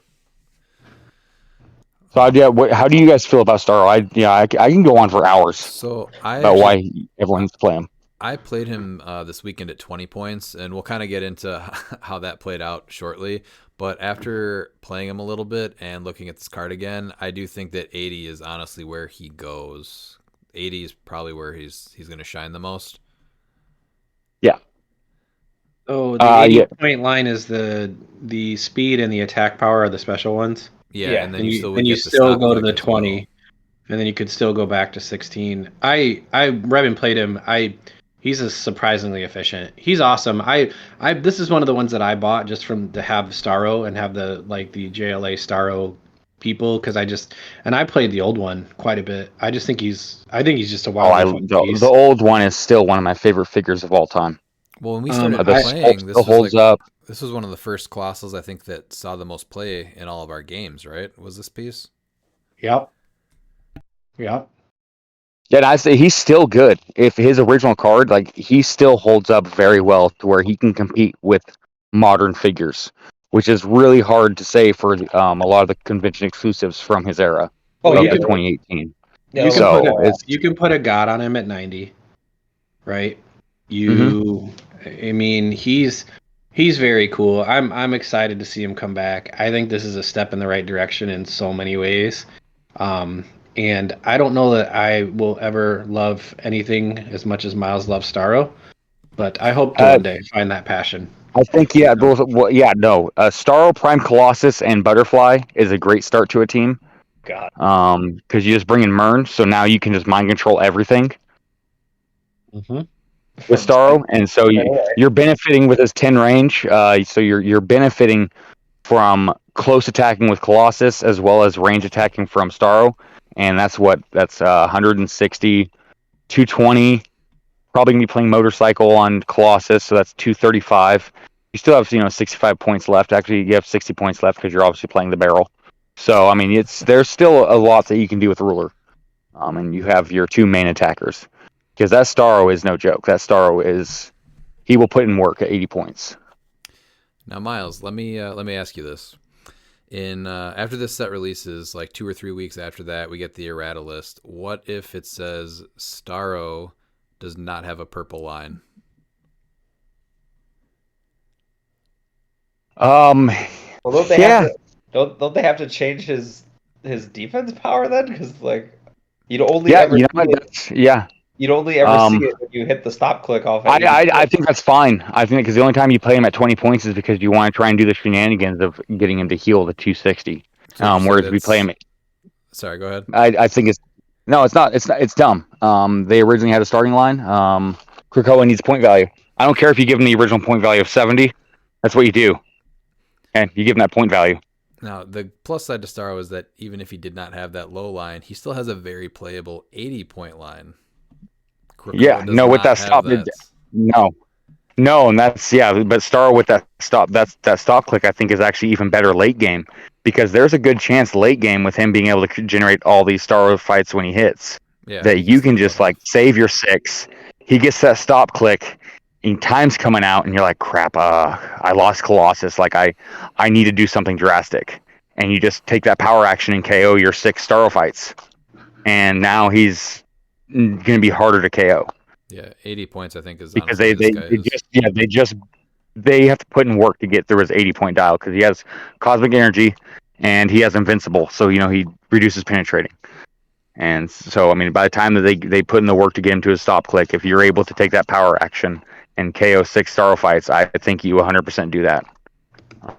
I mean, so it's Miles, is this Starfish version still worthy? He will be once I get it customized with a Thor helmet from my Marvel Legends with the Mjolnir. And if I am told that is not a legal piece because it's a customized piece, I will get very mad. That those people will not be worthy. Because I just think it'd be hilarious taking off that top tentacle, putting Thor's helmet on, and giving Mjolnir. I think that's the only way you play him. So after rotation, is this your number one piece? Oh yeah. It's Butterfly, Ham, and Colossus. Like that's the build, and traffic barrel with motorcycle. I'm still iffy. I'm still thinking about what do I put a god on him. Most likely, I'm going to potentially put Khonshu on him because there is ways. There's going to be maps with hindering, so you're going to give him stealth plus prob, so extra protection. Even though like opposing Merns, it doesn't really matter. But yeah, I think there's multiple reasons why you want to play him. I seriously think that there's a good chance that he's going to be taking over the meta for quite a while. Him and Colossus are just an amazing combo. I mean, my thing too is even say you hit him to click what 20, or was that 22, 23, or 21? I think. He's got exploit and quake, so if you're close to him, I mean, he can still do a decent amount of good damage up close if he needs to. Like, I don't think that's bad. Like, he has pretty good versatility as far as like the types of attacks he can make. He's not just gonna like only be your ranged mind controller. You know what I mean? So. And the 10 range on small maps isn't as oppressive because you can get across the map still. Uh-huh. So I think I look forward to seeing people build with him. Yeah, I'd like to see I don't like how everyone thinks that the meta has been close combat oriented for so long. I think that I've proven it when the tournaments that I've played in, the tournaments I've been really doing good in, that range is actually still there. People just think that close combat's the meta because they're told, and so they're scared to try. I think that people will find out that even worlds, high range will do good. Because it's a way to play offensively plus defensively. And yeah, I think Starro benefits from that with his 10 range triple target. Sorry, so I just noticed that he does not have any team abilities on his. Oh no, he does on the card. They missed it. Okay. I was gonna say I'm pretty sure he has cosmic energy. Yeah, so I'm just looking on HC units, and he does not have cosmic energy because his original one has quintessence. So that is his base, but on here it doesn't say that he has it. So I just want to make sure that invincible was still protected outwit. So it is. It just isn't on HC units yet. I wanted to look at the card real quick. Okay, you confirmed it on the card, so the card is okay. Yeah, so they switched. He's just rubbing it in that he has the card. That's all he's doing. Yeah, no, I know. I mean, is it signed he's by like, Scott hold on, Porter? let me. It is. Let me pull out this card that I happen to have signed by Scott Porter that nobody else has. Oh, look at me. Did look I at get how the cool if you want that card to be worth more money, you need to have like the Starro Mjolnir player from the Rock Cup sign it. I think that would probably make that price skyrocket exponentially. Maybe the original card. Yeah. Oh, but yeah, he does have cosmic energy, so okay. good to know. That's huge. No, yeah, he needs that. Well, yeah, at 80 points though, you can't outwit his invincible, and he's got a stop click, so you really do have to decide how you're going to deal with this guy, and you can't get too close to him. So yeah. Well, no, yeah, you have his bodyguard Colossus. Right. So I am ready for Starro. Yep, we'll throw in Kong too. Why not? Yeah. So next one is Solaris. I played this guy this weekend too, and this guy was a lot of fun. He has Cosmic, Future, Robot, and Ruler keywords. So I'll throw him on there. Robert. Improved targeting, hindering, 10 range, 2 bolts. He has a 300-point line, 200-point line, 150, 75, and 25-point lines. 25-point line. He does get a purple stop click line there, so that's nice for him. But will it stay? I don't know. We'll have to see in a couple weeks. He's got his special speed power, which is a colossal retaliation. Replace the sun. Free, if not... it's got to be if no other characters have been placed this turn. Choose an opposing character that attacks Solaris or damage a friendly character since your last turn, and place Solaris adjacent to the chosen character. If you did, deal 1 damage to each opposing character within 3 squares. So that is only on his 25-point line on that speed power. And then he has a special attack power, which you don't get unless you play him at least 75 points. It is a unique modifier. Opposing characters within range and line of fire modify attack and defense -1. And then free, choose up to 2 opposing characters within range and line of fire and deal those characters 1 penetrating damage. That is a very cool power, and that did come into play quite a few times this weekend. And then he's got a stop click, and on that it is Colossal Indifference, Toughness. If Solaris is 25 points, it can't attack smaller characters. This guy was actually a lot of fun, even more so than I thought he was going to be. So this guy I definitely want to try out a little bit. What do you guys think about him? I love him. I really do. I love the fact that we're going to see him again in Modern. He's from one of the most underrated 90s comics I think people don't really talk about from DC, and that's DC 1 Million. So, from what I hear, he's supposed to be showing up in the new Superman movie. So maybe that's another reason why. He wasn't in Final Night. It was just a Sun Eater. Never mind. Sorry. No, he was an All-Star Superman. Yeah, he was an All-Star Superman as well. Yeah. Grant Morrison. He's a Grant Morrison creation. Looking at his signed card again, he does also have Cosmic Energy. It just isn't on HG units yet. And you played him at 75 points, right? Yeah, he did. Yeah, originally I made him on the team at 25 because I thought he had that special attack power, and then I redesigned the team, I think, the night before or 2 nights before, so that I could get that special attack power, because that is a lot of fun. It looked fun, yeah. I wasn't able to... I missed a lot of the game because I was busy. I wasn't able to catch you at the tail end. You didn't sit there for 10 hours watching it? Oh, yeah. We'll get into this guy doing things in the game. I was probably on stream for at least 3.5 hours. I know Christine always said, "Hey, watch out what you're saying. We have a viewer," and that was you. That was me. I'm just glad to know that his real name is actually Solaris, and that's not an alias. Like, if his name was like something really weird, like Mike or Jim or Bob, awesome RG. Yeah, Bob Solaris. Well, as an artificially created son of Uranus, it's kind of awesome. So we can just call him Ass. He'd be perfect. I would prefer him to actually be named Uranus, just looking at the eyeball in the middle there. Yeah. Oh, you know what? Yeah, that's him and Starro have interesting. Yeah, is that their mouth or is that their butt? I'm not quite sure. I don't. Or is it be both? Or is it they're aliens? It could be both. Mm-hmm.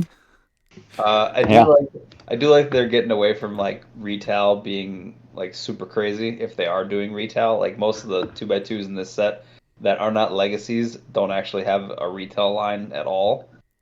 So but not only that, like they're very good. Playable at the higher point lines, which is awesome because that's one thing that when we started playing, I just didn't like how you just stacked all these 20, 25, 30 point characters that had one click that just jump across the map. So this guy does have that, but you can easily make an argument that he's better at 75, and then maybe that comes into play later as a stop click. So I think these are way better designed. Retaliation for sure. I think him and Starro, you definitely play him at the 75 and 80 point line. I think it's cool if you want to get him on the team, sure, but I think that they're optimized at their second to lowest line, and that's really good to see. I do like Starro a lot, Miles, and I don't want to hurt your feelings, but I'm actually more excited to play this guy than Starro even. That's how much I like him. No, I understand. Yeah. Once you heard that he's from Uranus, you're all over it. I get it. I don't blame you. No, he was just... he's a must-have too. I need to try and get my hands on Solaris too. Anytime that you can... That scope is just amazing. Like play a new character and you're like, this should be fun, and he's just like, the piece is even way more fun than you thought he was going to be. It is a piece that you want to play multiple times over and over again, and that is what this piece was. So that's what I think is so fun, is like when you're actually like playing fun games and everything, and you're like, this character looks fun, and sometimes Prime Man Thing, for instance, is like, he looks like fun, but he's just not good in any format. And I pulled him in sealed, and I'm like, holy crap, he's actually extremely fun to play in sealed, and he was the reason why I won. It's so much better when you find out these characters are better off paper than on paper. Prime Man Thing based on the matchup really chews through a lot of teams. Just from personal experience. I've seen even in constructed, he does some work. Because if you just leave him alone, he's just killing things left and right. Yeah.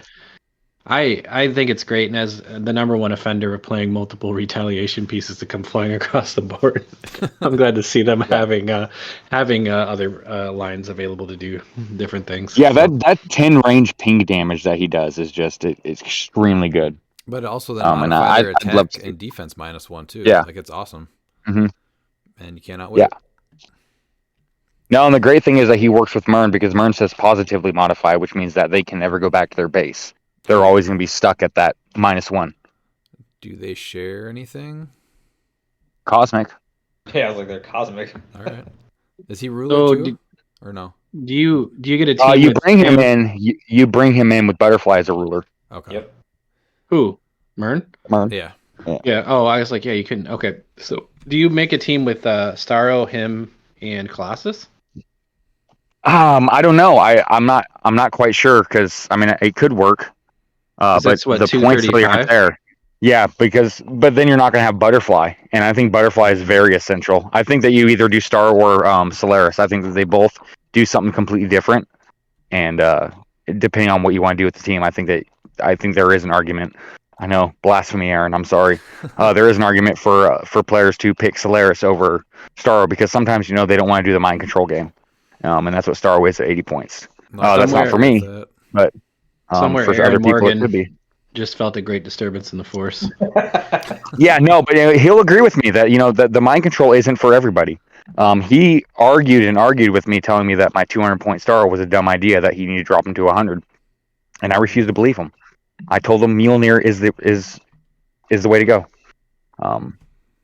So I think that there's multiple play styles. Starro is always going to be mine, but Redmond wants to go with Solaris. I'm all for it. Solaris, Butterfly, Colossus. I could see him backing up Colossus. I like that. Mm-hmm. Yeah, because bringing in Mern, he still has that 10 range, so now he's an attacker. Yeah. So it's a totally different play style. I think it's extremely good. Post rotation. Yeah, because him with Mern, that negative that you cannot be perplexed even to your base is just, you're stuck at that with Mern. Yeah, it's a great. I was happy to see him get a legacy. I actually picked this piece up off the shelf back when Rockheads was still here because they were just like clearing stuff out. Oh, really? So I was like, I need to get one. that's cool. So yeah, I got him.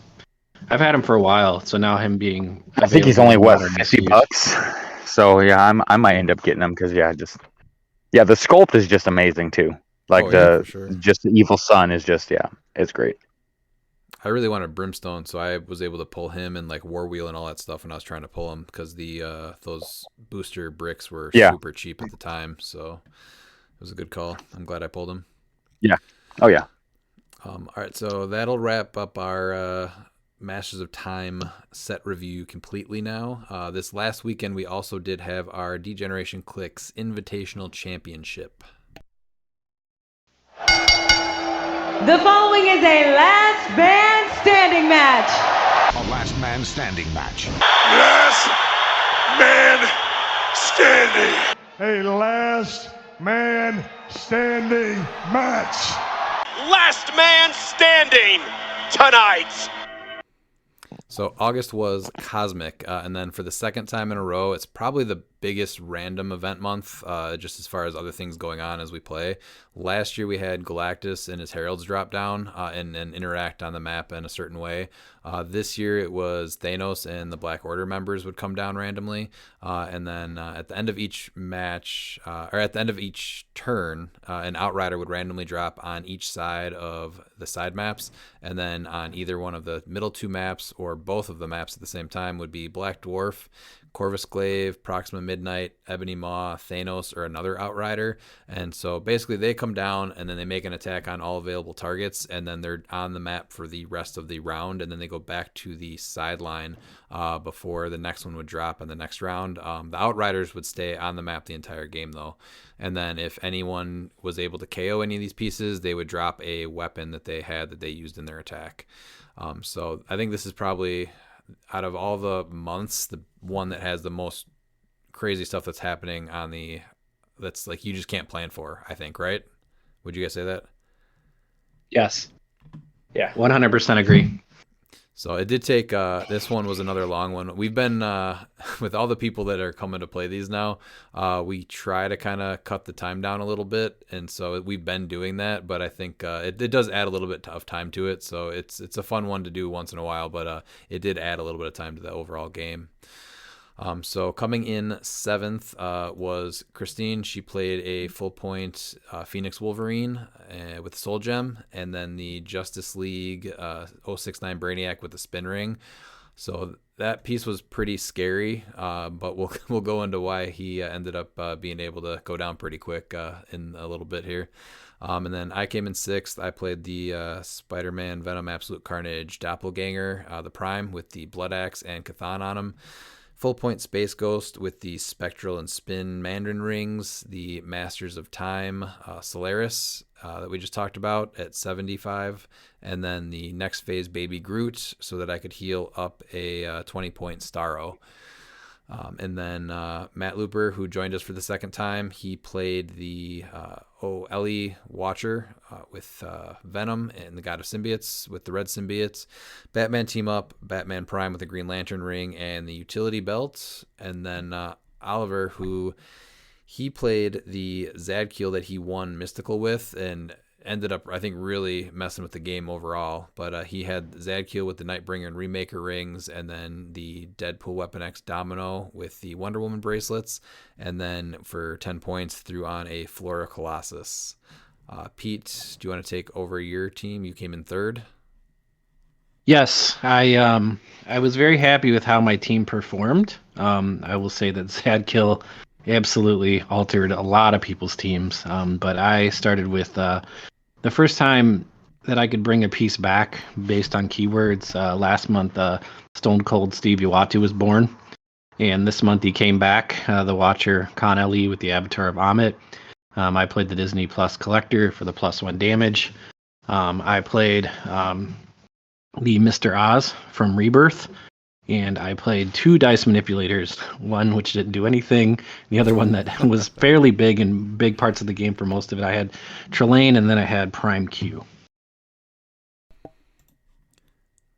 All right, and then coming in 2nd, well fought was Ryan Harris. He played the Legacy Thanos with Parallax on him, and then the Batman Team Up Saint Walker with the Blue Lantern Ring, and the Future Foundation 044 Molecule Man, and Rebirth Mr. Oz.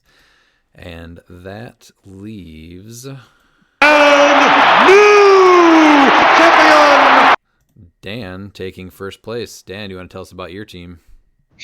Sure. So Zadkill definitely changed my team because I had 2 characters with stop clicks on them. I had the Avengers Empire Chase Herald Thor with Mjolnir. I had the Wheels of Vengeance Zarathos with the Soul Sword, and then I had the Exoswords Monarch with the Cloak of Levitation. So I know it. The game kind of got split up overall because we had kind of what acted like a cave on either side of the map, and then a big wide open area in the middle. So I know for the start of this, I was in just the cave, I think, with just Harris, who had the Legacy Thanos, and everyone obviously knew what I was doing with Baby Groot and Starro, I think right before we started playing at 20 points. So I turned him turn 1, and then I just started healing up with Baby Groot right away. And Harris knew with Legacy Thanos, because what's Thanos' range? 10 more? 10, yeah. Yep. So he basically, I think his second turn put him in the middle of the map and just started pensaing my Starro every time he could. So he wasn't super aggressive right away, but it just basically kept, I would heal him, and then he'd go right back down, and then I'd heal him, and he'd go right back down. And so I tried to stop that a little bit, and I went in with the rest of my team, and I got Doppelganger to, I think, go after, what was it? He brought up the blue guy. Saint Walker. Yeah, Saint Walker. So Saint Walker came up with Thanos, and I was able to take him down pretty quick with Solaris and then Doppelganger coming in. And then he kept Molecule Man and Mr. Oz back a little bit more, so they was a little bit more safe. But then as I kind of came in a little closer, he brought him in a little closer. And so once I was able to pretty much, I think, take all of his support in one turn. And that's when we get the Harris that we know, where he kind of just locks onto you, I think. Why you piss off Skynet? I will not know. Yeah. Skynet defense system now activated. So once that happened, he kind of just was locked onto me, I think, and he took out my Starro pretty quick. what did you guys have going on to the beginning of the game? So we were on the side of 3 people. It was Redmond to my left and Dan to my right. And most of the time, one of the Champion's Choice things is you ban a piece. And I took Ultra Chase Thanos thinking people would think I was going to play it, and then somebody was going to drop a Space Leo on the board, and I had no equipment. So I really talked myself into this strategy and then didn't play Ultra Chase Thanos.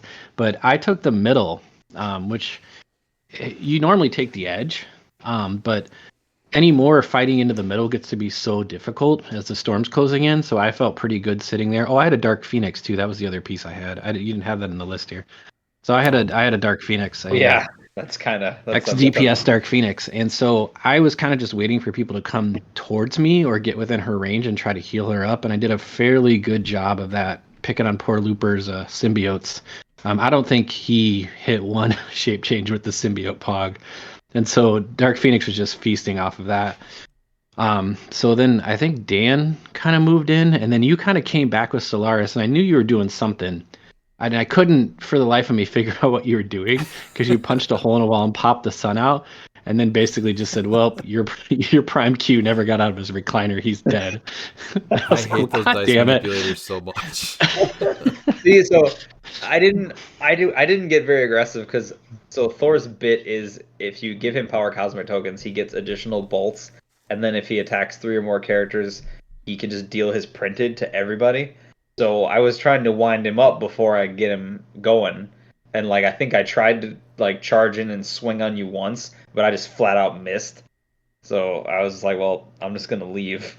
I think you missed off a prob too, right? You hit first. Yeah, he hit first. Yeah. I had Oz. So the whole thing was, I basically had enough prob and range to make people have to hit multiple attacks against me. Yeah. And so it's hard to do. Because Oz would prob you, and then Watcher would prob you, or one of the dice manipulators. I had pocket misses for the first part of the game. And I was trying to avoid that. I was like, well, if I can make him burn a miss, sure, I guess I can do that. But I didn't want to there was a couple times where you had a 1 on that die, and I'm like, yeah, I don't want to risk that. So I'll just take the miss as long as there wasn't a 1 in the attack roll. So and because Dan went after me, then I knew I would be able to get a pocket dice most of the time again before I had to fight with him.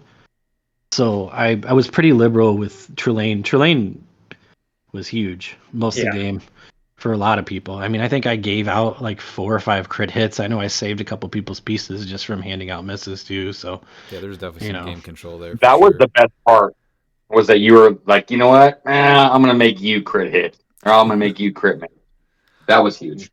Yeah, poor Thor without the stop click, he got absolutely mulched. I mean, I know he's a glass cannon anyway, but it was just he was even more fragile without it. I was like, oh, and I'm dead already. I couldn't remember what he did. We'd played against him one time. We used to do sealeds with new sets, and Redmond pulled him, and he went 0-3 that day because everybody just gagged up on that piece and just took him to the woodshed. I played him at 300 points, and yeah, I went 0-3 all times. It was terrible. Oh. Dan is explaining it to me, and as he's explaining to me what's going to happen to me next turn, I thought, well, I'm going to have to kill that piece because I can't have this go off on me. So, yeah, I got him, and then Dan said something about, he said, I only have 2 figures, and everybody heard 2 fingers, and so that was the origination of 2-Finger Dan. So that was the running joke for the rest of the day. And then I think you kind of lucked out, I think, for a good chunk in the game because you were really protected with the team that you built. But Dan, if he would hit, you get probbed out of it. And then I think Looper missed a ton also, and his rollouts just weren't hitting. So you were successfully, I think, battling off both of them pretty strong. And then it took Christine a little bit of time to get out. But then finally we said goodbye to Monarch and that trash. And Thor, the best part was Monarch dying led to the death of freaking Phoenix Wolverine. So that was a 50-point trade I was willing to make for 275 points. Monarch also spawned the thing that I'd been waiting for the whole time we've been playing this game, of the actual cash bounty. Because Redmond said, and I quote, "I will give $5 to anybody that kills that trash piece." Yep. So Christine took him out. I did Apple Pay her $5 at the end of the game, so it was a valid cash bounty. It did happen. I'm just glad to know that this is now an option going forward, where I could not only play HeroClix but maybe make a couple bucks. I just love that it's only because Redmond decides to play pieces that generate all 3 types of terrain. So Monarch's like, I'll take one of that, I'll take one of that, and I'll take one of that. Thank you. And then he died with a library of terrain that he did never use. I did make use of it more than once, which was actually pretty good. So you did. It did make you a little bit more mobile. Still trash. It was not the worst. You're just salty because your Dark Phoenix crit missed and killed herself last year still.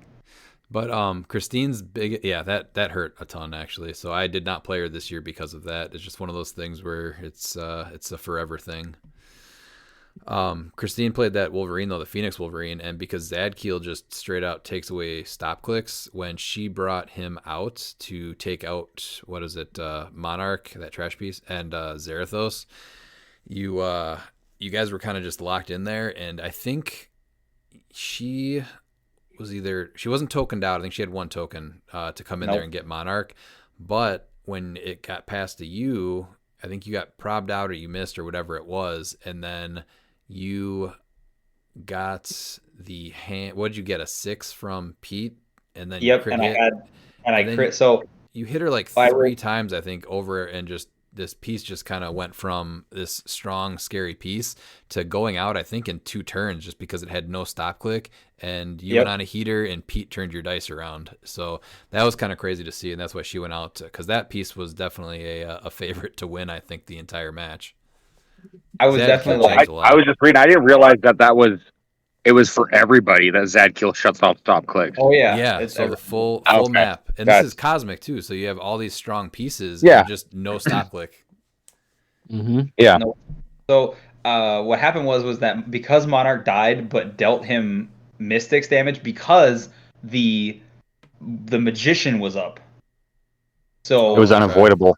Yeah, he took an unavoidable, and then Zarathos goes, oh, well, that triggers my trait. So he increased his damage dealt by +1. Pete handed me the crit hit, so I did 6 damage my first attack, and then proceeded to then do it again, and I'm pretty sure that's what killed him. Like, I one-turned Wolverine off of that. Yeah, so he dropped a Soul Gem, which comes in big later in the game there. I had already lost my Starro, and then Pete came in with I think Dark Phoenix to take out my baby Groot, and then you were on click. What were you on, like 8 or 9, Pete? Yeah, I'd healed up like 8 or 9, and she did damage too. That's how I got rid of Solaris. Was she got rid of Solaris? Oh yeah, he was so much fun. I was able to ping Domino. He is with the phasing teleport, just moving around. I had the spin ring on Space Ghost too, so a little bit extra mobility. And I sold out pretty good to get to you there. Like, that was the thing, is I sold out and then healed up because of something, and then I ended up on running shot, which was not ideal because I was basically standing there close attacking with Dark Phoenix. That was big, yeah, to be on the hypersonic so you could close attack, because he, I think, was in stealth, right? What did I do? He was on stealth. Yeah, you put him in stealth. Yeah. Oh no, I had the I played the water, right? The fence. No, the fence that gives you ESD. Yeah. So his defense was actually pretty high, but he hypersonicked in and hit with a close attack. So that's what was the game changer. And then you're able to take out Baby Groot. And then I sold out to take care of Dark Phoenix, so I threw my doppelganger in there and nailed her. She took her out, and then I was able to get a free charge on Watcher, but then I missed that attack, and then Watcher nailed me real hard and then flew me across into a wall, and then Oliver came and nailed me with a crit hit on Domino, taking out my doppelganger. So that was a big hit because that piece definitely could have done some more damage if he stayed in. So I got left with Space Ghost and the Spectral and Spin Rings, and that was my last piece then for a little bit. And I was just going back and forth with Harris, though. He just kept hitting all of his rollouts. He'd regen if I hit him. That was just crazy. We even got him to his last click on that regen click, and we couldn't finish him, and then it got back to him. Yep. And then the best part was you kept trying to attack him with Space Ghost because you're like, I'm taking Parallax off of Thanos. Oh yeah, I was able to take Parallax off because they changed it to they're equipped now. So I did do the Spectral Ring and took Parallax off at least, which was good.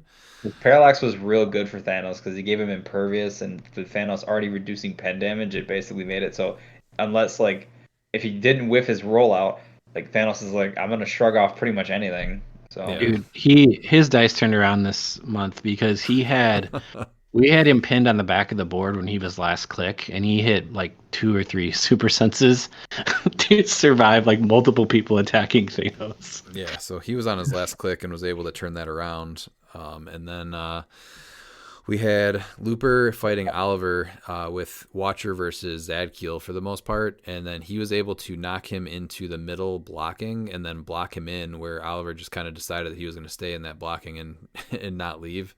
So I decided to take my Space Ghost and remove the blocking so that he could get out and start pulse waving people and maybe try to turn stuff around.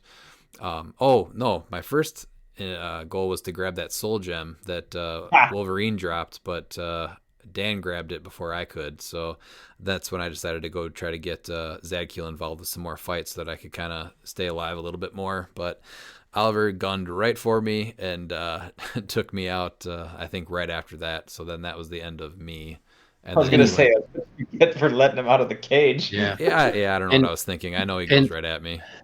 And Zadkiel not only was big just because he's got the pulse wave and the regen and he shuts off stop clicks, but Ollie's handing out these Spirits of Vengeance, and those pieces came up big. That's what mulched Thor was, the little Spirit of Vengeance. Yeah, I was on my stop click, like 19 defense. I'm like, I should maybe survive this with, I have to roll an 8, and nope, Spirit rolls like a 10. I'm like, well, I'm dead. Hypersonic speed, to exploit. They just kept handing it out, and every time he chose that, somebody would get one of those bystanders. So that was another game changer right there. And then it was him and Looper were kind of fighting back and forth with Watcher versus Zadkiel. And then I think everyone was kind of just taking pot shots at them as they were going back and forth, right? Yeah, I had killed his Domino. He didn't hit one super sense roll with Domino. I killed his Domino and his Flora Colossus with the Watcher from hindering. Kind of because I was just within range and he was kind of like basically stuck in that back corner. Mm-hmm. And then he killed Looper's Watcher. And I thought the only chance I have in this game is to get rid of Zadkiel because I need my stop clicks. So the only thing I had going for me is my Watcher had Amit on him, so I could kind of get back up at least one. And him and I fought for a while. His shape change rolls were really good, and that's a frustrating power to me because I just hate the fact that you don't even get to attack. And just like, well, I put my piece in position and. Luckily, I could kind of prob him out of hits a lot, and so we went back and forth, and then eventually Dan and Harris kind of started picking both of us off from afar, which makes perfect sense to me because if you leave either one of those pieces alone, they're just going to come out and just cause you all kinds of problems. Yeah. Ollie is a great sport. Like, oh yeah.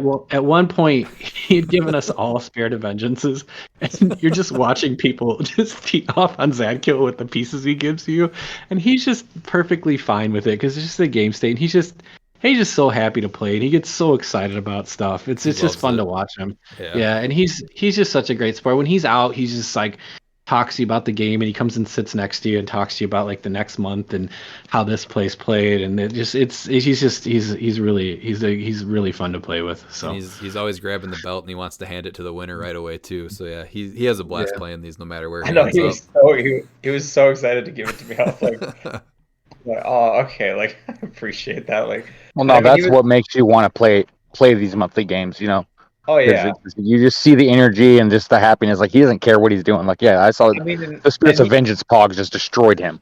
Yeah, he didn't care. He was the biggest. I mean, he was probably the biggest threat on the board at that point for a while, like until he got down there. But like even then, it was like you don't know that you're like you never know if he's still just gonna like survive it all. I mean, 200 points like Zadkiel in that format is a lot better than you would normally think. Well, who did he affect? So stop click. Literally, it was literally Phoenix everybody. Both Watchers. Yep, both Watchers. My guys. Dark Phoenix says the only reason you could kill her with that flurry was because she had no stop click. Yep. Solaris and Starro on my team, so it was huge. Is that Thorin? Yeah, and Thorin Zarathos on my team. Like it was almost everybody. Yeah. So I mean, everyone was affected by it for sure, except for him. And my favorite thing too with him is you just never know when he's just going to change field. And just he's like, all right, well, now I can go kill my dad. So that's what I'm gonna do. Yeah, Every month I'm like, maybe maybe he won't go after me, but as soon as he gets the chance, he's right at my right at me. Once you were over there, I was like, I gotta get this piece away from me. So I poisoned and killed all the Spirit of Vengeance except for mine, and I took a double action to lose him. And then I was on my pulse wave click, so I pulse waved him, single target pulse waved him, knocked him back right towards Redmond, and it was just immediate. He's like, well, there goes Space Ghost. So that was where the tarot cards like really came up big for me. Like that was like part of like why I won was the tarot cards were huge. Like that there was one where the Psyblast card came up. So I blasted Pete's Uatu and then clipped Zadkiel because he was right next to him for 1. Like being able to knock Pete for what I guess you took 2 because I had 4 Psyblast. Yeah. And then hit him for an additional 1 was really good. It was just like, all right, we're just gonna. Oh, the Black Order definitely came in clutch for you. Those rolls were huge. So Thanos coming on the map was changed because it wasn't looking good for you against Thanos, and then all of a sudden, Thanos came on the map, and it was a give and take because then he was mind controlling Thanos and having Thanos hit me for 5. Yeah, and that wasn't great either. So it was like a give and take there of well. All right, like he had me past my stop clicks. Like I was on my sidestep toughness clicks there. Yeah, for a little bit. The hugest thing I think that why you won was picking up that soul sword, the soul gem, and dropping your soul sword. Yeah, that was the smartest thing that you could have done. Well, when I looked at it, I was like, "What's better right now? I don't have my stop clicks, so the soul sword's pretty much useless to me because the whole thing was it works well with Zadkiel when he has stop clicks, with Zarathos is when he has his stops." But without it, the soul gem was just the better choice. So that's why I equipped it and dropped the soul sword. So the Black Order dropping on the board, poor Corvus Glaive landed next to me when there was nobody else. And I pounded that guy into a smear and got his spear. And so I had a pocket regen I never got to on the Watcher because I was just locked in combat at that point and got knocked to my stop click. And then I think Harris finished me off. But there was a point where Dan was the blade, I guess, because you could have penetrating blades. Dan was getting bullied by Thanos because he just kept landing where he could only see Dan. So Dan was, Thanos is just here again, beat me up. He's picking on me. Why is Thanos so mean to me? That's what I mean because I'd have the like game state Thanos drop on the board, and then Harris would mind control him from 10 away and have him attack me. I'm like, oh, this sucks. I'm getting beat up by the Thanos that I can't even hit back. Pete, what took you out at the end? It was Dan had hit me to my stop click, and then Harris came up and finished me off with Thanos. Okay. Zadkiel was, I think, dead then. Yeah, you had just finished him off, and then Harris came in and swung on you. Dan, how loaded? And then Harris did the Admiral thing too. Go ahead. What was that? How low did Zarathos get on his dial? Oh, he got to click. What was it? Hold on. He got to his first like toughness and like sidestep clicks. So like 3 clicks from KO. Yeah, he was.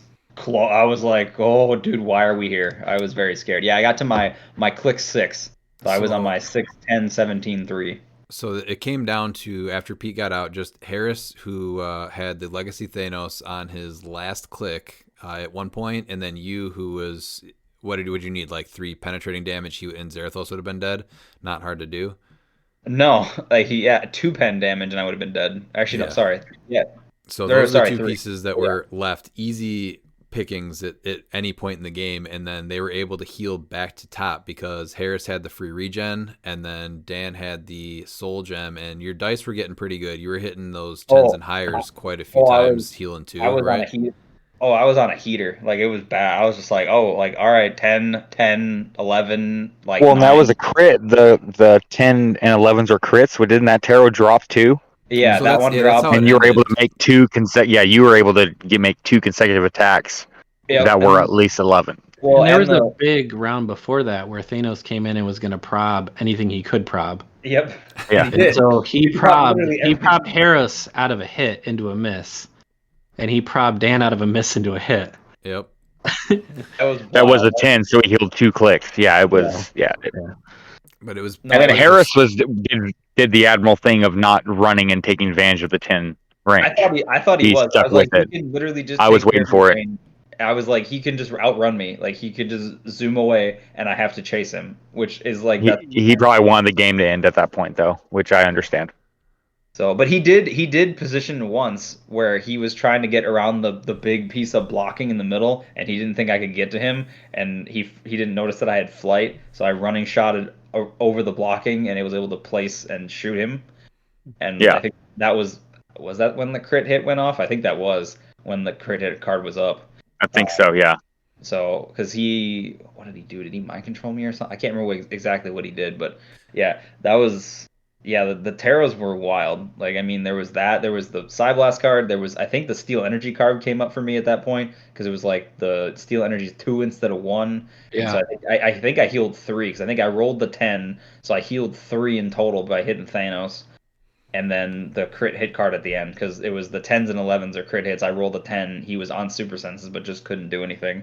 I think I said probably 4 times I'm gonna have to go home because I'm tired and this is getting late. But I was waiting and I kept hearing you. End. I had to watch the end because it was just just 2 guys just trading haymakers. It was unbelievable. But it came down to like just how things were playing out, because it depended on what gems Harris would pick, and then what Black Order member would come down, if he was able to regen, if he was able to mind control like Thanos to do the damage to Dan, and then obviously just came down to dice, and then the final attack was the crit hit as 10s, 11s, and 12s. Tarot card came up.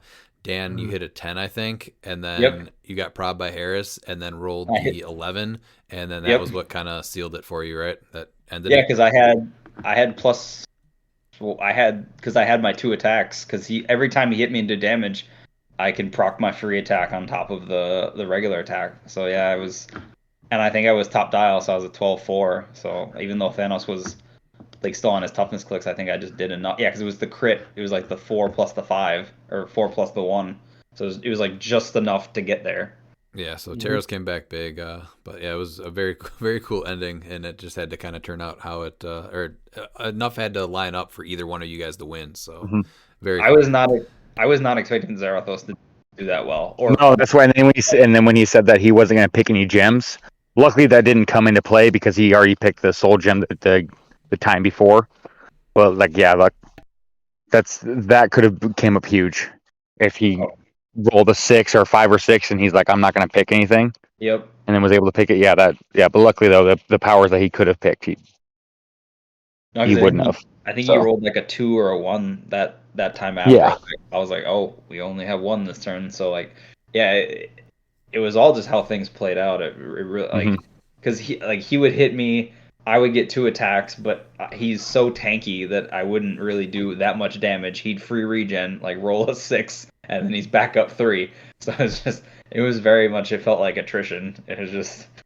Yeah, your damage output was just higher. That's because eventually he needed the power gem to even be able to hit you, because he's only doing 2 damage. Well, that's why when that Thanos would come down, you'd get the free mind control, and that happened a lot at the end. The way that it played out was just very cool. It was awesome. It was a great ending. I mean, Harris is a great player. Like, he knew exactly what to do. Even if he was like at a disadvantage directly with his Thanos, like you said, he took advantage of like who came down and mind controlled them, and then like allowed him to like do more damage than he would normally get to do. And then he played really well. Like, that Thanos probably had skinned 9 lives off by the end of that match. It was the second month in a row where I don't know that if you play it out 10 times, you have the same outcome. Like, that's just how sometimes at the end of the game, like, good fortune and the tarot cards just come into it. Yeah, that's what's cool. Yeah, when we start those, we all have full teams. Like, you don't know what's going to happen, the way it's going to play out. People start losing stuff, but it's a combination of one decision kind of can waterfall into something else, which I think was huge in this one. Oh yeah, like granted, when I lost Monarch and I had Wolverine staring me in the face, I'm like, I'm out. Like, she's gonna come, I'm gonna get hit next turn, and I'm toast. Like, that was. And there was so many things like that. Exactly. Like, I was pretty obvious that Zarathos probably should have died there too, but the tides turned, and the pieces just affected by Zarathos was huge, or not Zarathos, Zadkiel. So it was a very cool month for sure. But congrats to Dan for taking the win as the champion going into the next month, which is September. It's our named keyword month, so depending on how people placed in the Cosmic game is how you get to choose your named keywords. So he is banning Arachnite from play. Only he can use them, and then he decided to choose Spider-Man family, so only he can play Spider-Man family, the keyword. So we'll just kind of continue to pick that, and we'll probably have like 7 or 8 people at the end of that to play at the end of September. So looking forward to that. And I am prepared to have 6 All Blacks on each team. Everyone just gunning for you. That's a good point, actually. Yeah, pretty much. I'm going to make sure that everyone has an All Black for that game. You're going down, Dan. I'm pretty much expecting just like, hey, there's an All Black, and there's an All Black, and oh, you just all have one. Cool. The poll for this month's game was how many Outriders would get KO'd during the game. So it definitely was dependent on where they dropped and if they got in the way, and then how many more dropped in the middle.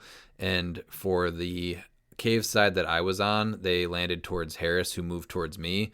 And then in Dan and Christine's cave, you guys kind of left the cave pretty quick, so it didn't come into as much a play on your guys' side. And I think but they most also, of them dropped like in the middle. I think pretty much dead center they dropped. Yeah, the ones that got KO'd I think were pretty much the ones that got in the middle, not even in the cave, which was surprising. So kind of a random one, but the number that were KO'd was 4. So everyone that voted 4 before our game started is going to be entered into the drawing that we'll do live sometimes before Worlds. So stay tuned for that. So that was our monthly game. Anything else you guys wanted to add to that? Nope. Congratulations, Dan. I think the 2 biggest things that affected the game were Zadkill and True Lane does what True Lane does. Which, yeah, I mean, him handing out like not critical misses necessarily, but just like they were like you changed the dynamic when you either like had somebody hit, or like in my case you handed me the crit hit, or in other cases you handed somebody a miss. Like those were like, dude, I'm pretty sure those tilted things a lot. That Wolverine was going to be a problem. So I once somebody had a chance to at least wear it down, I was going to help them do it, because that Wolverine is such a beast of a piece. So, well, I mean, that was the reason I one-turned him, was because of the crit hit. That was the only reason, was his trait, and then the crit hit pushed me over the top. Yeah. Very fun, and thanks again to Matt for making the pork. That was amazing. Oh yeah, those sandwiches are great. All right, last we have our listener questions. Your ass better call somebody! Wesley Robertson asks, Superman, Wonder Woman, Flash, Green Lantern, and Batman have had multiple sets. Do you think Arthur Curry will ever get his own set? Miles, you want to start us off? Yeah, so I would love to see it, but unfortunately the Aquaman Pantheon hasn't been given the love that those characters have, and there's just not enough figures to make a full Aquaman set. At best, it would be a Gravity set with 24 characters. There's just not enough Aquaman-related characters. So we have to be like a sub-theme thrown in. I'd love to see an Aquaman set, and it's just different. I would too, but it's just like different versions of Aquaman over the years, and then just like a bunch of generic fish and sea creatures that he's been inside of. I think that if they did it right, that would be great. To where in like the Goons, you get like generic sharks, get some generic fish. I mean, I think it is totally possible, but DC just doesn't want to put money towards Aquaman. They tried that with Momoa. The first movie was successful, and then they decided to make the travesty that is Aquaman 2. Did you just say fish that he's been inside of? Yes, romantically. I was pretty sure that's what he said, but I didn't want to just like stop the whole thing for that. It's just like a bunch of seahorses or merpeople, turtles, lobsters, pufferfish, prime pufferfish. Yeah, I mean, just all. Yeah, but there's plenty of characters that they've gotten some love. Rebirth had them, but like you can go ahead and make Aqualad. You can get Tempest. A version of Aqualad as well. You can go ahead and throw in the Aqualad or whatever his name is now. I don't remember what he goes by. They tried making him Aquaman. Dolphin is another great figure. I mean, you can even throw in Mara. Be cool to get Triton. Hey, we need a new hook hand Aquaman. We need the Peter David Aquaman. The harpoon hand. The Young Justice Aqualad was pretty cool. I don't think he was that bad.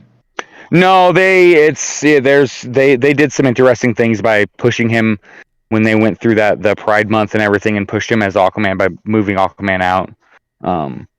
There was tons of potential with him, but yeah, they just I think DC tried too hard by trying to replace all of the heroes. WizKids, hear me out. Prime pufferfish. Let's go. I don't know if the world's ready for that. Now that we're talking about that, though, even if it's not an Aquaman set, just like a water heavy set would be cool, just to make the dolphin symbol and that whole like water train like an actual thing. I think that would be a good idea. Alone. Yeah, I think so. I think that dolphin is viable. I mean, if they can do, it's hard to pull off, but that's because we're so limited in the figures that we have to make dolphin good. They're just getting sprinkled in, even. That's fair. No. Yeah, but if they can do Wheels of Vengeance, I'm pretty sure they can pull something out for. You could just Waves of Atlantis. Like, come on, let's just do that. Yeah, you could just have Superman with like arm floaties on, and like Batman with like a lifeguard outfit. Like we did get Mermaid Batman.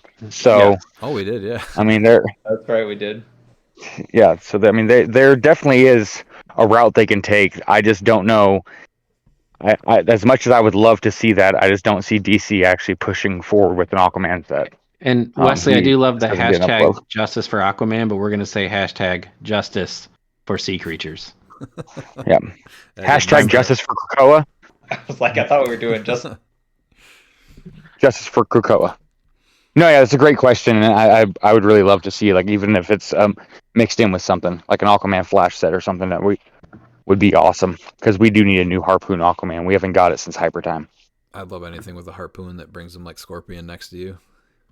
Oh, that like if all they have to do is like make it like SPDR from Spider-Man Beyond Amazing. Yeah. Oh, yeah. Like make it something like that. Oh man, it would be amazing. I mean, you could go back to like the JLA when they traveled back through time too, because Aquaman was a huge part of that. So you know what I'm talking about, the Obsidian Age or whatever. Yes. Yeah. Yeah. Yeah. I would also like to see a chase set of the Stan Lee Imagine. Just Imagine. Mm-hmm. I think his Aquaman is a very unique take, where someone with hydrokinetic abilities and just becomes a form of water, which would be awesome. And then we have Peter Marshfield. First question, looking at prep for Champion Clix Open in Columbus on the 24th, which is this Saturday. What do you predict will be the prime on the winning build if there is one? Colossus. Yeah, I don't even think it's even close. Yeah, I don't think there's prime in modern that can. I understand there's prime Spider-Man, but prime Spider-Man's been in modern for long enough that there's plenty of answers. Yeah. And prime Colossus has that extra. He just has that extra. I'm gonna rebut prime you. Colossus is good. I'm gonna rebut you though and say prime Elsa, just because. I would love to see that, but I just don't see prime Colossus being dethroned. I mean, he's just dominating. Oh, I get that. I like Prime Elsa. Yeah, no, I do too. But yeah, she got hurt a lot with the Blackheart change.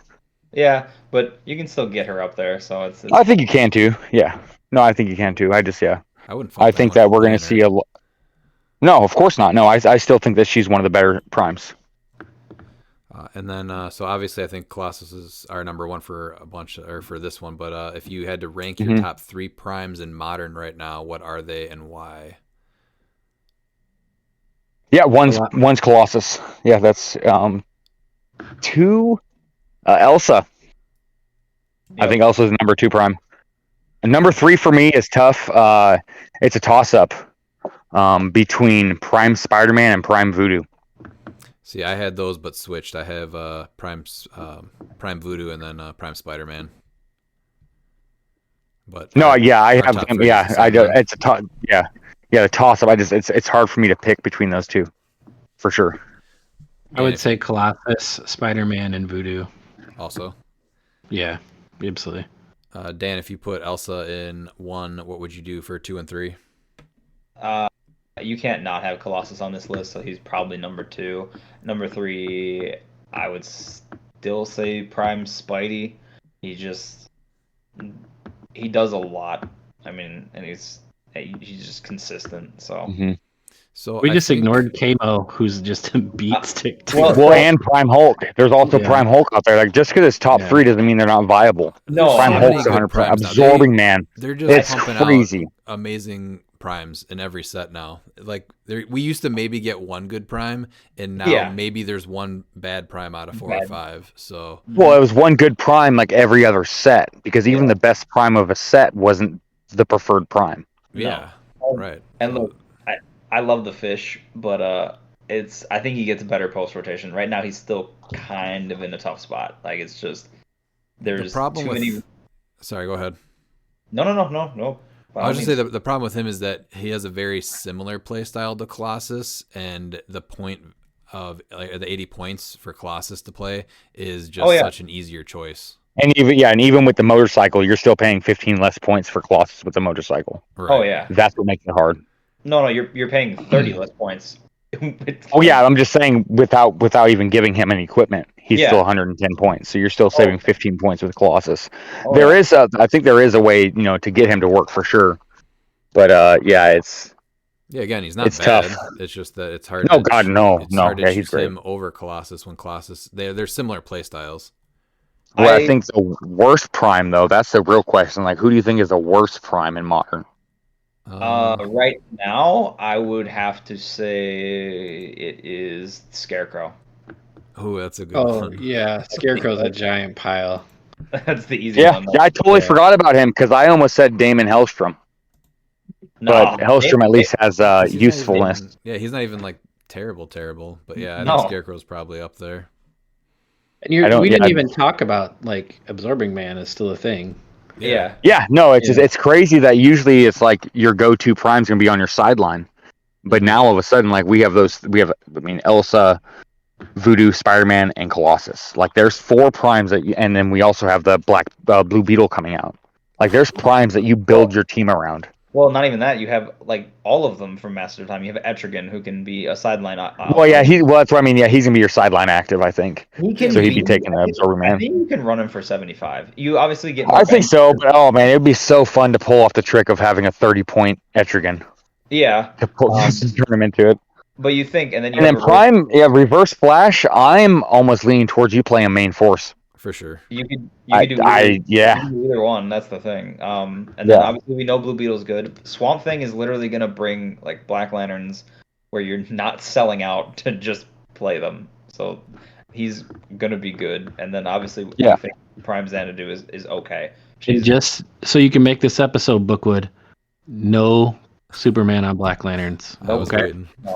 No. That's why you do Monster. Black Lantern still isn't there with Swamp Thing. It has to be Monsters. No, if you're going to do anything, You're not selling out Necron, though, anymore in order to get Batman across the map. That's the thing. No. You're not trading your Necron, which is not... You don't want to do that. I think Necron and the Black Lantern Swamp Thing are the 2 Black Lanterns that you put on a monster team. Oh, yeah. Just those 2.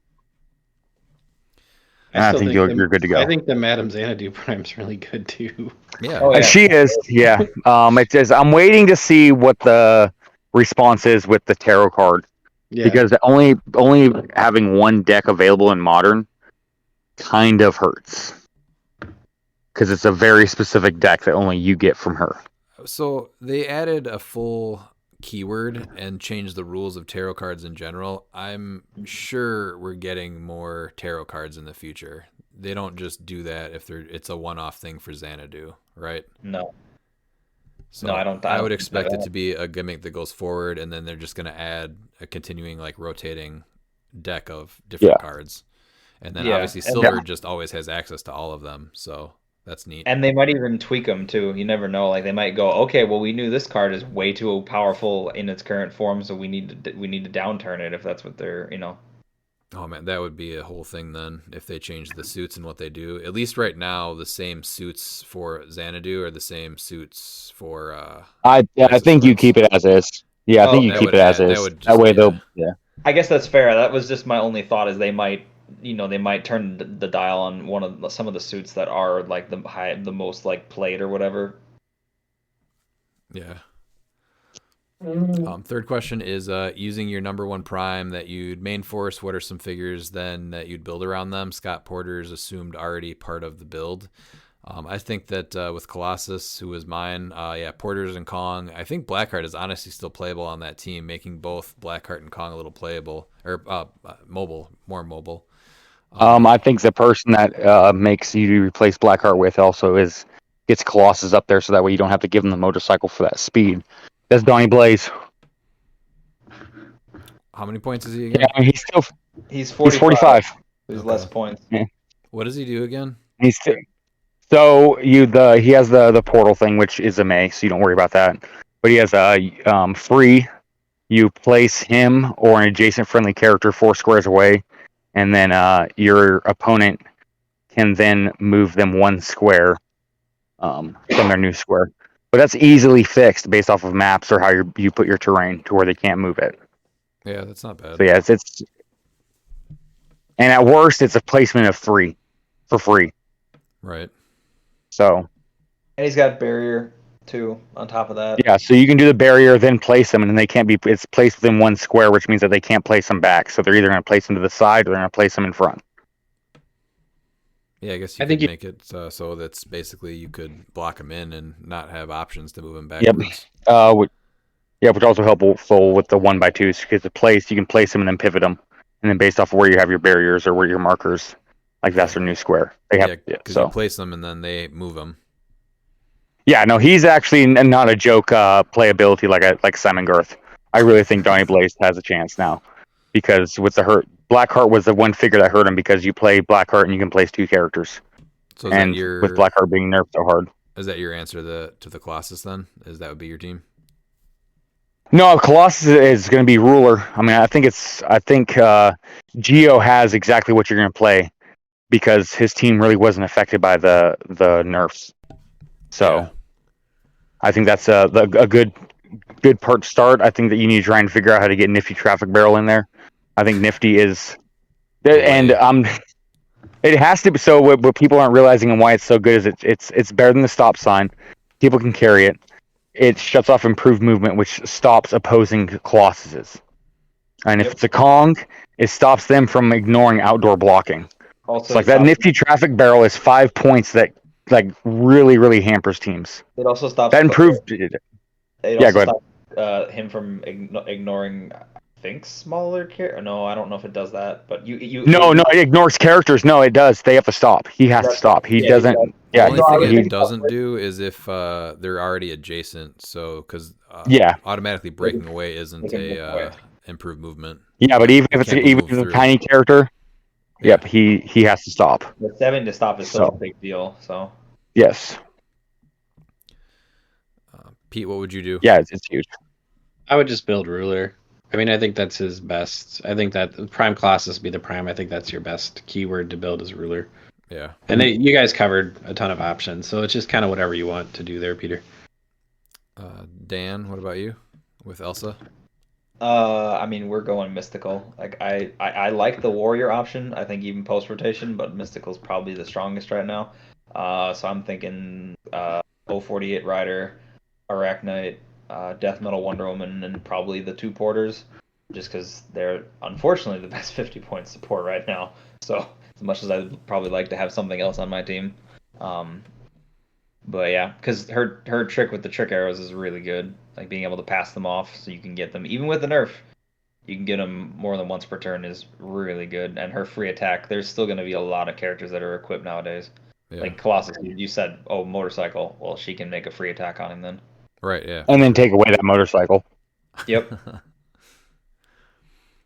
And then Jeff Dumas asks, did the results change what you plan to take to Worlds? So I'll actually be able to test my team that I made this weekend before the erratas at the Ohio Champion Clix Open event this weekend.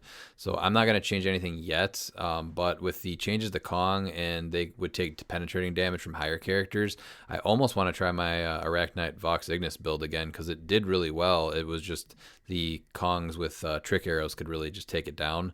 So if everyone's still playing Kongs, this team is better. And I went 4-1 in Swiss. It was a pretty good, fun build. So I'd like to see that if it's possible. But I'm gonna try it out this weekend. The other build. What about you guys? Yeah.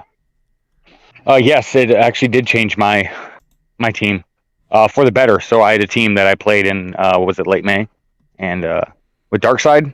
And with changed Ivy, Darkseid has potential again, so I'm looking at maybe running him. So yeah, because I don't really play all the figures that got hampered. That's just not my style, so it didn't really hurt me. Right. I was a So- serial Blackheart abuser, so he changed my team a little bit, but not that much because he was just kind of there for like movement utility, and that was it. Like so, I didn't run a Kong on my team before, so my team isn't really changing that much. I just went to double porter instead of I think I had one porter on there before. So It definitely changed my team because I was gonna run Blackheart and double Kongs on Monster. So it made me go back and look at other pieces in Monster, and then it's also made me kind of go and just look at some other builds that I had talked about or thought about that are kind of probably not. I don't know. They're a little off meta, so we'll see. There's a couple things I got to figure out with both of those builds to make them work, but it for sure affected my build for Worlds. Only got about. I think 3 Fringe weeks, is where it's at now.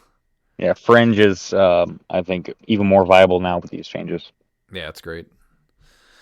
Then Jason Alvey asks, which of the new Colossals, if any, will make an impact in Modern? Super Soar, Ultra Humanite, Flash Mhm. Raptor.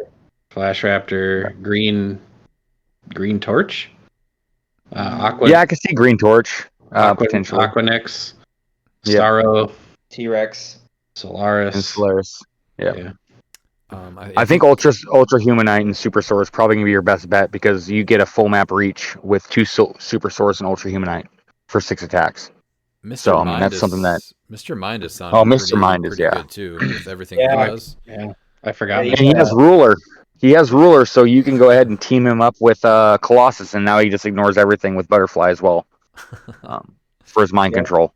That's true. So I still think even the T-Rex at 30 or 50, if you are not playing a Kong, I mean, he's got what is that? 2, 4, 6, 8 clicks for 50 points, and the stats are basically the same except for speed and defense. So I definitely don't think he's bad for a 2x2. no, and Aquanix at 100 points, I think is actually his best because he has 2 stop clicks at 100 points. Like that's the one thing that most of those Jurassic League and those Colossals are missing are stop clicks, and I think that's what makes Aquanix so good not only at 50 but at 100 because of those stop clicks. I'm just incredibly happy that they're leaning into the colossal retail on all of them. So that's the biggest Instead, thing. it's free Quake. Yeah, the free Quake I like is it. Yeah. But and they have to hit with an attack first, right? Or make an attack, hit with an attack. Yeah, if they hit with an attack. So I think that they were going to be, if they were that, then I think they would have been like must plays again. So I'm glad that they're not. Some of them are fun, and I think some of them will find their place on a few teams, which is good. I mean, I'm glad that they're making 2x2s that are playable outside of retail. I think that just feels better than just being like, here's a bunch of one-click characters again. Oh yeah, just like what we were talking about with Starro and Solaris, like those are good examples of pieces that you could play on that low line, but at the same time they have like unique higher points that are worth playing. Yeah. And then his second question, also, what is the best Starro build? I think I already gave it away. Yeah, I already went over with it. Yeah, which is going to be Ruler, which is going to be Prime Colossus, Butterfly, and Starro, and then you're going to have 60 points to build around with other rulers. So I mean, you could potentially go ahead and because you're also going to have a motorcycle on Colossus, you can play Kong with a God. You can put a God on Starro. I think it's very simple, and I mean, I think it's worth running. You could also even throw in Strife if you want to bring that TK for Colossus. Because he's going to give those Starrophytes who are now standard size plasticity. Yeah. So it just makes it that much better, especially bringing in Mern and having them, just generated across the map. And now they have to either waste an attack to kill a 0-point figure or try and break away on a 6. So one thing that has to be stronger at some point here is the cosmic keyword. If that happens, I did like him with Baby Groot being able to heal him as much as he can heal him if you do the 20 and with the 19 defend, yeah. So I think right there. I mean, there is a way. You have Space Ghost. If you play Space Ghost at 30 with the defend, you can get Starro up to a 21 defense. So I mean, there is a potential on cosmic. I think there needs to be with a the little bit more support. strength, but if you put him at 20 points and you heal him, you do the power action, you heal him up real quick. That's not Yeah. bad at all. So, No. but I'm surprised that we don't have more like just strong cosmic keywords anyway. So I'm not sure where we would find that. Maybe in Collector's Trove. Yeah, that's coming Probably, in Collector's yeah. Trove, I'm guessing. So, did you guys want to add anything to that, or is that pretty much what your feelings are on Star Build? No, Yeah. you hit both the keywords, ruler and cosmic. That's what I would look at. And then we got Ryan Bookwood, the best pulp options and also sleeper pulp options, please. I'm just glad to see Bookwood made the episode twice. So I got to say that I used to wait to send the Eagles my questions until the very end, and they would always get pissed off and say that I did it so that I was the last person to write in. And I feel what they're talking about now, because I'm always driving home on a Tuesday night and I get Bookwood's question right before we record. So I'm sorry, Eagles. I think Zarathos is the thing, right? He's pulp. Yeah, I like it. Madison with 2 N's and a Y, and they're not where you think. She's good. I think Dracula's probably needs a look. I'm not a pulp player, so I'm just going off of stuff that like I've looked at and thought, well, you could do something in pulp with that. So those are. I think you're right there with Dracula, especially with Donnie Blaze. I don't really want to. It's not my idea. It was Uncle Aaron's, so I'm not really at liberty. But the interaction with Donnie Blaze and Dracula is definitely an interesting one to get him to heal fast. So I still think that Manwolf is probably pretty good in pulp for what he does for 60 points. yeah, you're not wrong there. That's true. So yeah, Manwolf does. Yeah. So I honestly have not looked at pulp since Worlds last year. So I'm hoping I can make an X-Men team viable, but I'm not really sure it's there yet. Otherwise, I might look at Assassin. I want to try to get something that's a little bit different, just so it's a little bit more interesting than what the field was last year on that. But I'm definitely going to play Sheriff Deadpool. I think he has X-Men. I think if you build X-Men, you have to do Sheriff Deadpool. Yeah, I mean, I think there's definitely options. I just don't know if it's. I got to look and see what the other stuff that's being played, because I don't want to go in and just get destroyed. Also, not expecting certain things. I just honestly, when it comes to pulp, I can only play so many rounds of that before I just get bored. So I need something that's going to be interesting and fun. But playing the same boring pieces on my team and then playing against the exact same boring pieces, just a different player for 4 or 5 rounds can be a lot. So I want something that's going to be fun, but also does well, and I just don't know what that is yet. So I'm pretty locked in on. That's where I think I'm at too. Same thing. Yeah, and I already have my modern team. Yeah, and that's one reason why I ended up going to pulp, is because I was making a joke team, because I'm like, I got to prove that Donnie Blaze is good. And I was talking to Uncle Aaron, and he made a good point. And I'm like, that's a fun team that, like, even if I'm playing against the same boring stuff, like, that team is able to do fun stuff to where it's worth running just to see it, because it does have potential to do really good. Right. So I'm not quite sure what that meta is. I know it's just new pieces. They're just the best pieces out there, which says the unthemed. I still don't think that's the best. We just have great pilots piloting the team. So I honestly wish that Masters of Time was legal for pulp. They are adding a ton of really cool pieces in the rare slot, especially. So that would have been cool to have that for this, but it is what it is. All right. This is what none of the rest of these guys on this podcast are going to be willing to tell you, Bookwood. The sleeper pick for pulp is very clearly Lady Mastermind. Play it. She has a full dial of Precision Strike, a full dial of Mastermind, Enhancement, 40-point enhancement. Yeah, that's not bad. She also has Mastermind, and she has a decently long dial, and she has that Precision Strike, and that's something that's very hard to come by. So she has Boyhood of Mutants and Marauders. Slide into Miles' DMs, and he'll build you a team around her. Yeah. Yep. And if you want to show everyone that you're a good player, you win one game with Lady Masterminds. You'll be a hero. I think my sleeper pick for pulp is going to be the common Moon Knight from Spider-Man before he rotates, because I still think him for Yeah, he is so good. I know. I still think he's Yeah, great. it's crazy how underplayed he is. Yeah, because he's one of the reasons why I won my pulp 2v2 on detective. That piece is crazy good. Is Beast a sleeper pick?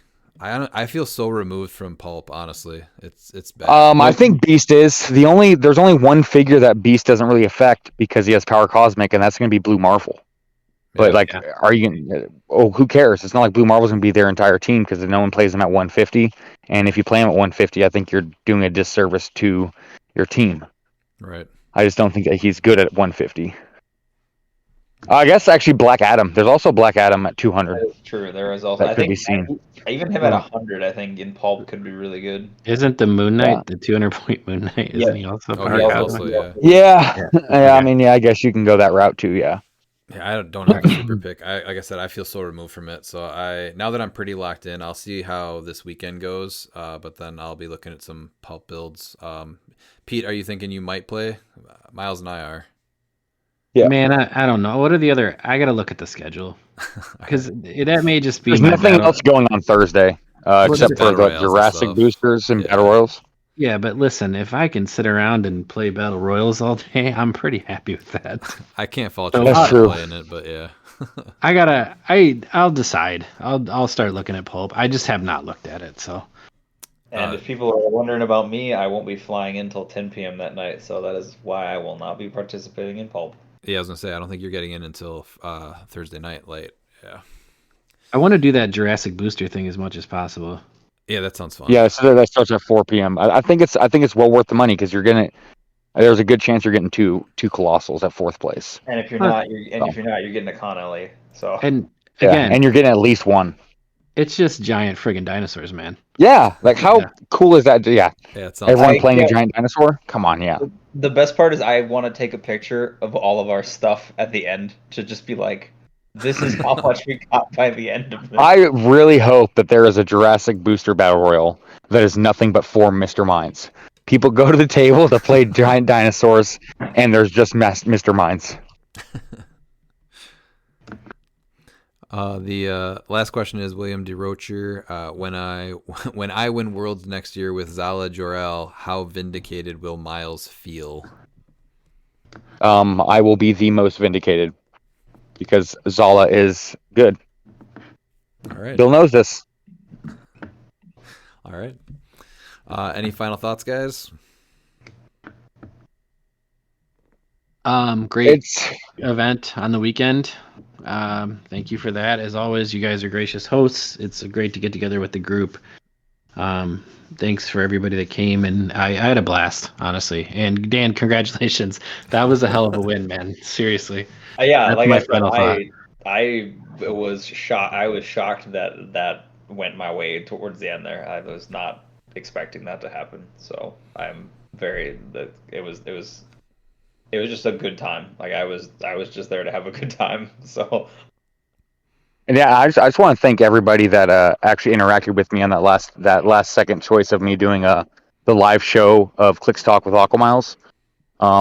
There really wasn't a lot of thought put into it. There was just me in my Aquaman suit and just throwing it out there to talk about the ban and errata list. So it actually makes me want to make further episodes, which I will, and they will be a lot better this time. So thanks to everyone that took part in that. I think it had like 200 plus views and almost 100 comments. Yeah, and I was only live for 30 minutes. Yeah, it was awesome. So there's definitely some stuff that you want to pay attention to when you watch it. I don't want to do spoilers, but I'm going to be interviewing players. It's going to be fun. Just think of Behind Two Ferns, Space Ghost Coast to Coast. Sometimes there'll be obviously CliX Talk. Other times it's just me just trying to be entertaining and just having fun. So I hope everyone enjoys what we plan to bring. Good things to come. Yes. Dan, you got anything? I'm just excited to ramp up for Worlds. Like I had so much fun in Team Sealed, and this year I get to graciously play with Pete and Miles, and I'm very excited for that. That is something I've been looking forward to for quite a while. So I'm yes. That's gonna be a good time. Yeah. So we're only a few weeks away. Yeah, it's getting close. and just us hanging out.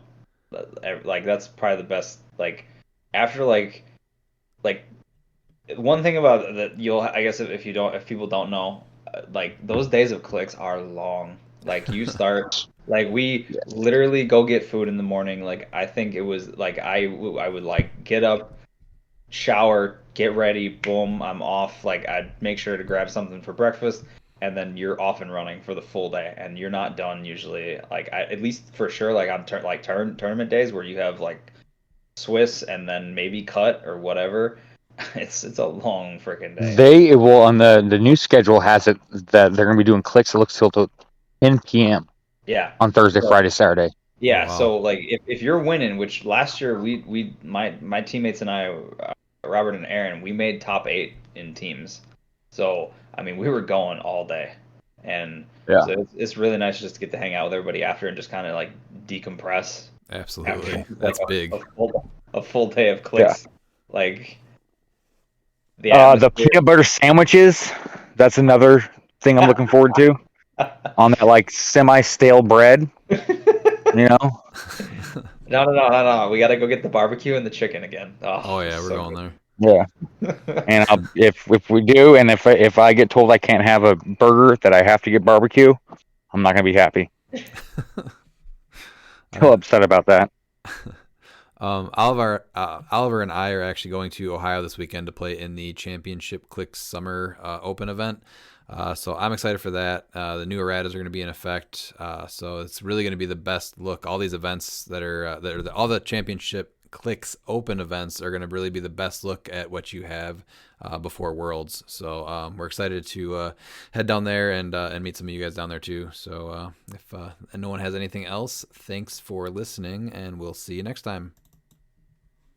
And if you're not down with that, we got 2 words for ya! Click it!